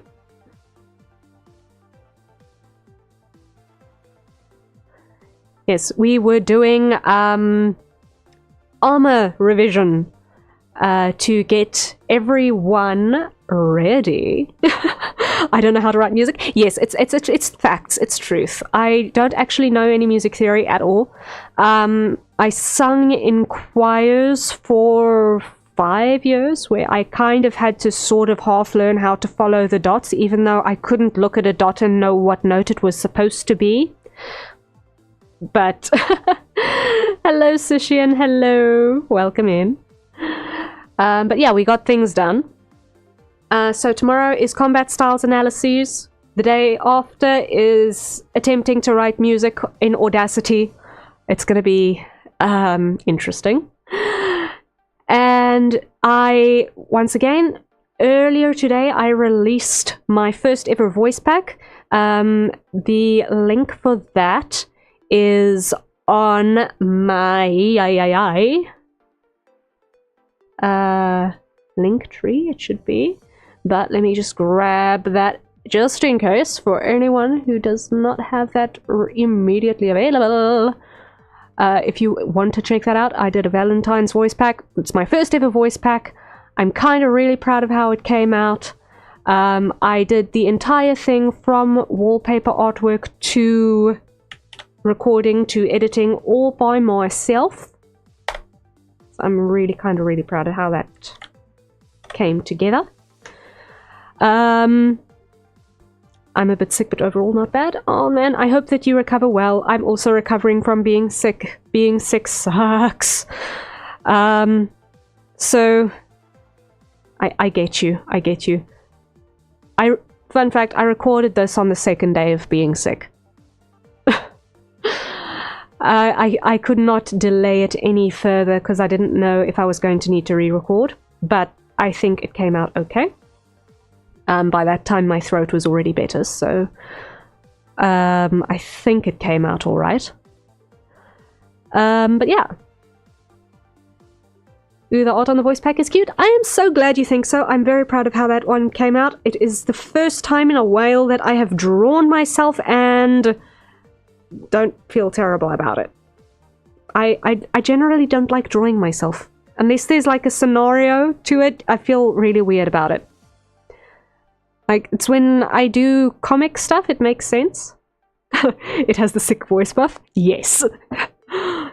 It does. The sick voice buff is real. Like, I try to, now that I'm thinking about it again, I try to modulate my voice down a bit. Because I do think that overall it sounds better. But things like a stiff neck and excitement, all of that puts tension in the neck, and that just generally pushes the voice up without even thinking about it. So I do want to actually actively focus on bringing the voice down. So yeah, the sick voice buff is real, and the voice pack is cheap. It's like $5. You get the full, just under 4-minute audio drama scenario. You get the HD wallpaper of the artwork, and you get an 8-minute time lapse of the artwork in production. So it's not just the voice pack. I wanted to do a proper job of it, and I hope you enjoy it. But yes, for anyone who's coming in now, we have been doing some pre-production work for a visual novel project that I am kicking off, which is actually the lore project for my VTuber character. I thought it was going to just be a normal piece of lore, and then I realized, no, Harrier, you have a whole team who are interesting people. You better write them too. So now they're a visual novel in process. So we just finalized the Mistguard uniforms for the Paladins, who are our tanky class. And we have earlier in the day done a bunch of stuff offline, which includes finalizing concept work on our resident only human on the team, Mr. Brock over here.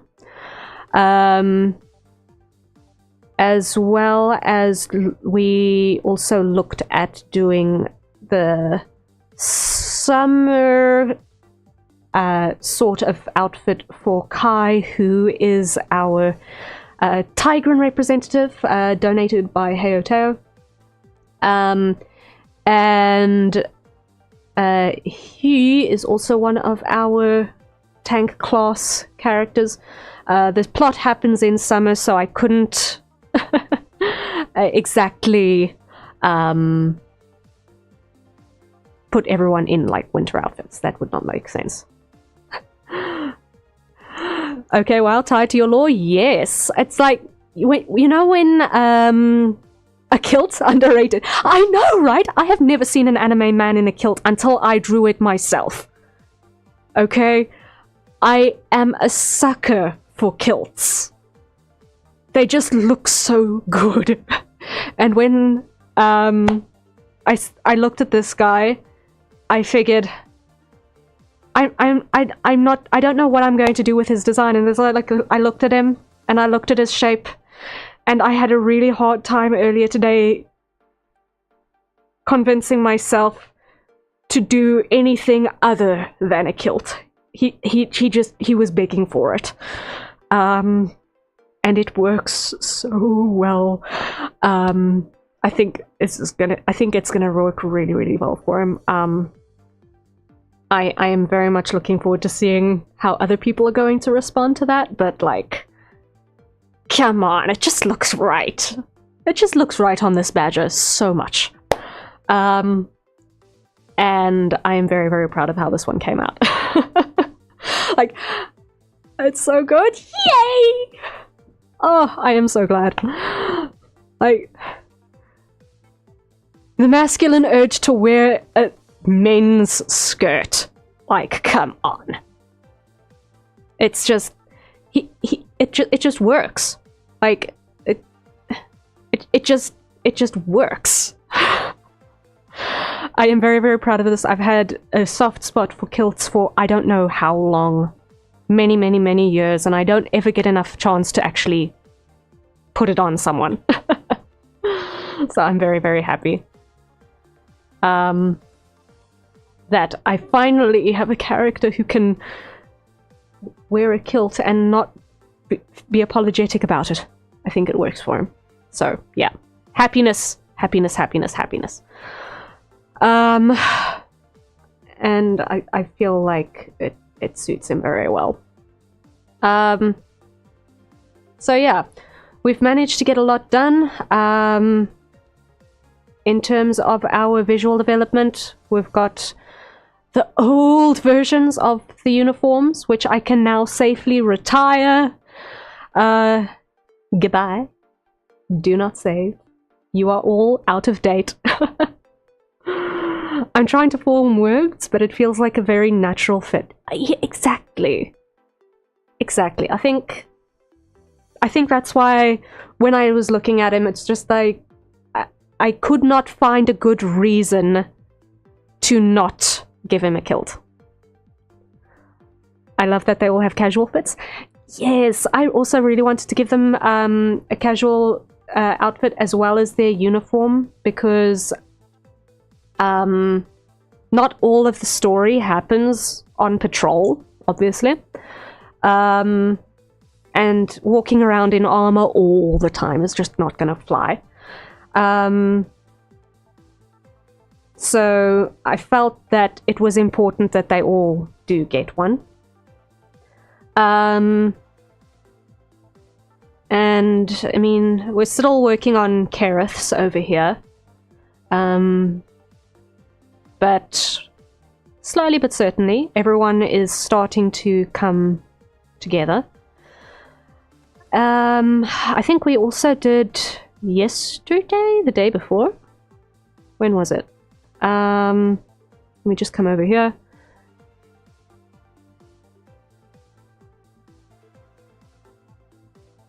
Oh no, it was in the other folder. I need to move it. I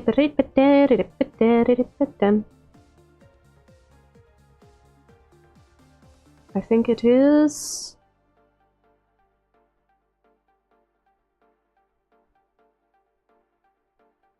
this one, yeah. Opening that up. So I was also working on some updates to the Harrier outfit as well. So my character is also getting some updates from where she was. So we are definitely coming closer to a point of being able to really proceed with making all of the cool stuff. But I feel like we have achieved much. There are only 2 characters left on the team that you guys still need to be properly introduced to. One is a skirmisher, one is a sentinel, so 1 scout, 1 all-rounder.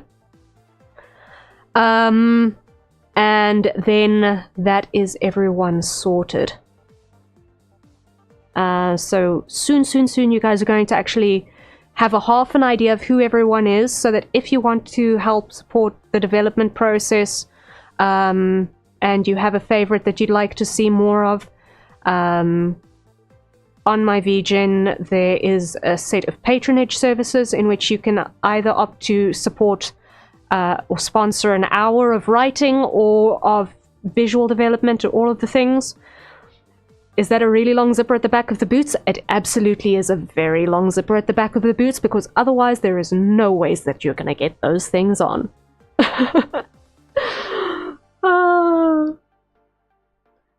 What I am very proud of, though, is that the zipper toggle clips on so that the zipper does not jingle. I cannot stand the jingly zipper.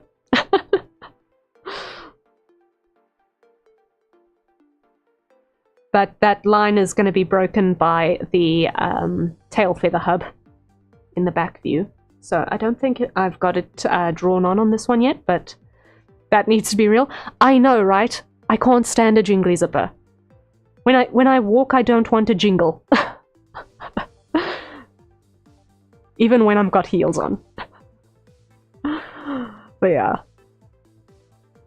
Please put clips on zippers. One day, some manufacturer, please do the thing. China, I'm counting on you.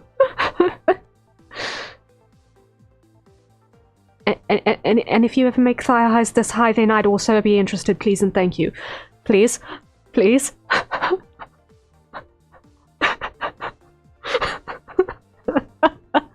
I don't have that. I don't have quotes enabled, I don't think. So when I walk, I don't want to jingle. Yes.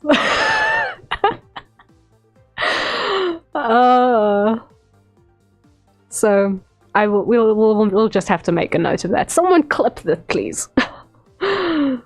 Yeah, I just do it for the meme. Okay, awesome. Yeah, I'm very much dealing with major technical issues at the moment, because not long ago the tree right next to my house was struck by lightning, so I have lost Wi-Fi. Accordingly. Whoopsie. And thus, even though I didn't have automations before for things like adding quotes and madness, now I'm struggling with more things being broken because I can't connect them properly. Hence why I'm also in PNG mode at the moment. But yeah. We've gotten a lot done. And I'm a happy camper. So yes. Voice pack is out. I've told you about that. I've told you about the patronage services that are now there. I've told you about the visual novel that I'm busy working on. and we have gotten a lot done there. I am going to be continuing with work on the commissions that I've currently got on the queue in the remaining parts of the week. So I have been working on the armor iterations for Zany that has been in the queue. It's been slow, but it has had some progress. It's not in my recent files, so whoops. Let me just close a couple of things because otherwise I'm scared my computer is going to start falling over.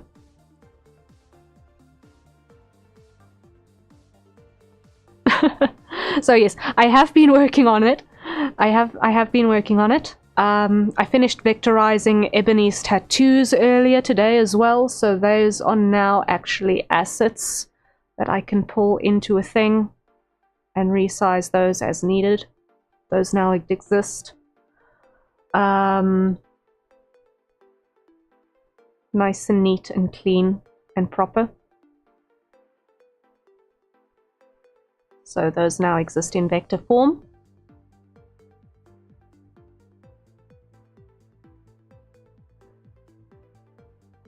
And let me just see, I was over here in this file, commissions, Zany, outfit design. Still got quite a bit to do on this. I've still got to do version 3. That's what I was currently working on, is I was working on the underneath layers on version 3 of the design iterations for this project. Let me just collapse this sideways a bit. So, Zany, don't look too hard at the moment because there's still much to do on getting everything in place for version 3. But version 3 I've still got to do, I've got to still finish the options for our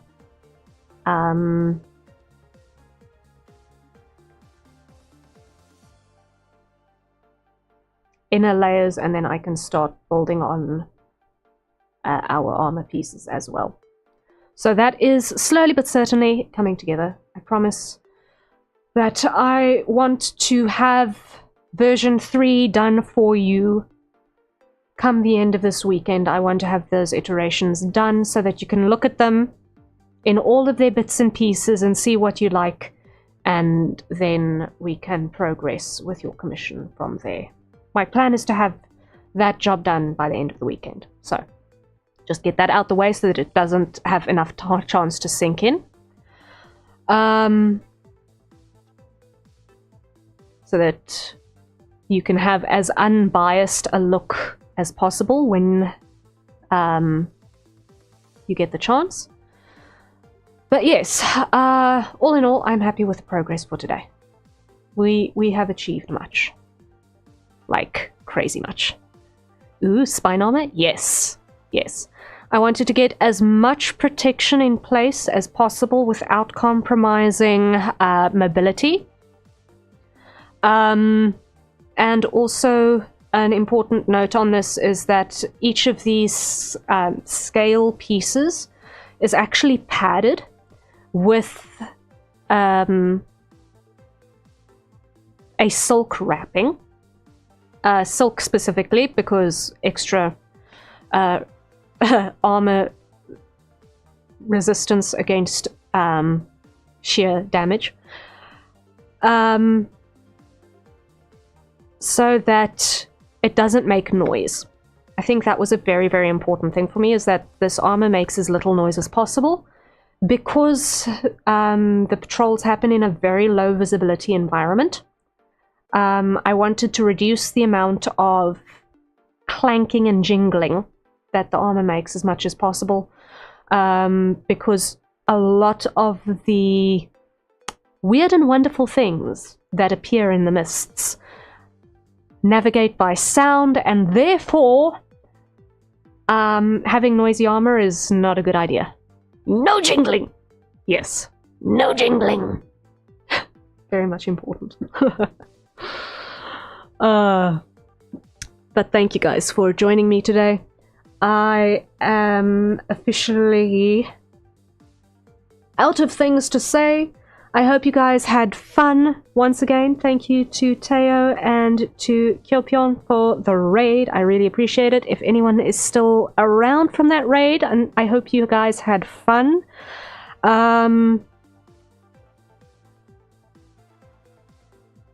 I swear this is like the lightest version of the creative chaos that happens. I'm always busy with like 10 million things at the same time. So, hence why so many of these designs and things are in half stages of completion.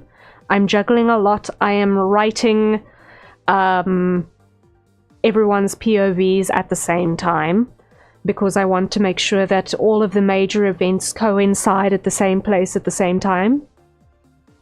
And I will be coding the visual novel myself.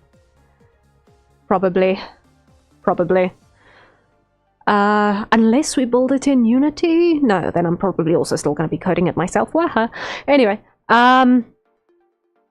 so, yes, lots of madness happening. Gotta learn Unity on top of everything else. Woohoo! Want to learn Blender, want to learn Unity. Hey, fun times. Probably. Yes.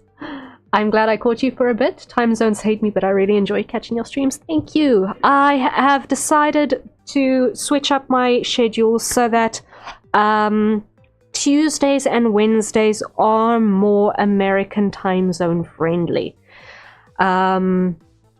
So those usually start at 0100 hours UTC, which I don't know what that it is in the American time zones. I think EST is UTC -5, -6. It depends on daylight savings. I'm not sure.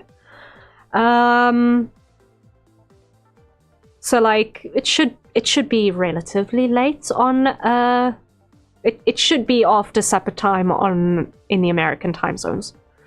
On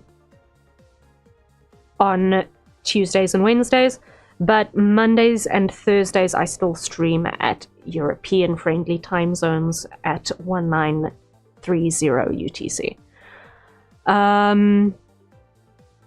So that's something that we have arranged my sleep schedules around accordingly. And we are now on week 2 of testing that cycle, and it seems to be working pretty well so far. So yes, tomorrow we're going to be starting a little bit earlier because I want to get through more of the reanalysis fight entries from the last event. So I've still got to do 2 batches of catch-ups before we can have that as a regular thing. At which point people will actually just be able to post their reference sheet with the hashtag and say a little blurb about their character, and then I have to kind of just look at it and decide how do you fight based on your character design and any extra lore that you have decided to share in your post. Because what you don't share in your post I don't know about, right? And then that will be a regular thing that if we get entries, we'll look at 1 or 2 of them on any given stream. So that will be the plan for reanalysis fight going forward. And then you get a radar diagram with my analysis of your character, featuring things like your how armored you are, how maneuverable you are, how stealthy you are, how adaptable you may be, any species perks that you might have. So I love how much you think about all these details. So much care. Yay, I'm glad. I have a soft spot for this sort of a thing. I'm a little bit of an action webcomic addict.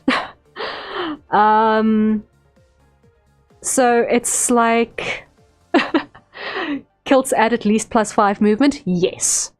Absolutely. The freedom of movement is unrivaled. Unrivaled.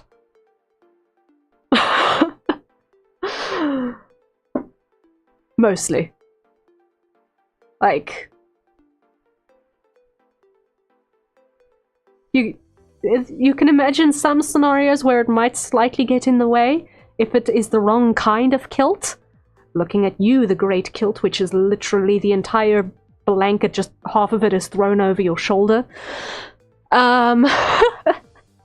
But yeah, I enjoy doing those analyses. Because I have a little bit of a technical aspect in terms of how I think. So I like thinking about how things work and how things get put together.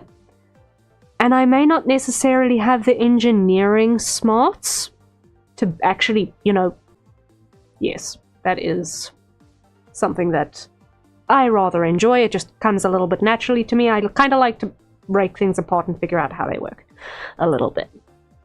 And make the things that I make subsequently make sense.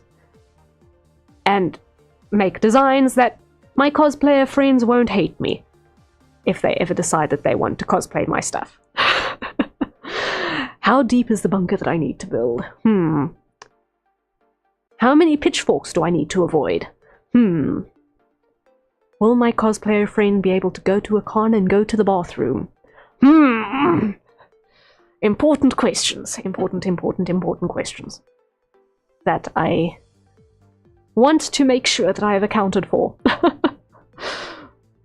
The anti-jingle designs and materials are actually so much fun. Yes. Those are my 3 major design criteria for designing outfits for humanoid characters. Can you put it on? Can you go to the bathroom with it? And can it actually be built? Those are the 3 things. How many zippers, buttons, and clips does this costume require for a quick pee? Exactly. Exactly.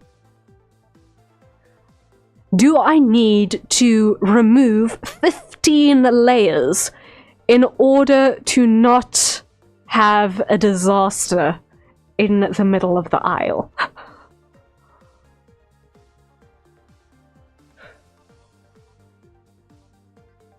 If the answer is, let me quickly disembark from my mecha and climb down 14 flights of stairs, then you may be in for a difficult day.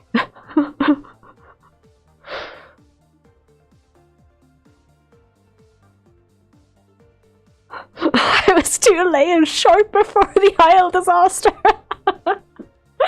Yeah. Yeah. It's... The struggle is real. The struggle is real. I think enough cosplayers have had a foam armor build that was slightly inconvenient to deal with, and subsequently had to strategically dehydrate and subsequently very much regretted their life decisions. It's something that I think is very important. Anyway, guys, I must love and leave you. It has been a really, really fun day. I will see you guys in probably less than 18 hours for the next session. I'm gonna see how much work I can get done on the other things in the meantime. I need to check how I did the previous set of getting everyone's designs and things for the reanalysis fight for tonight. I think I'm actually going to change how I did that because otherwise it's going to be an interesting day. But yes, thank you everyone. I really appreciate you dropping by. I hope you had fun. Rest well when you get to it. And until next time, cheery bye.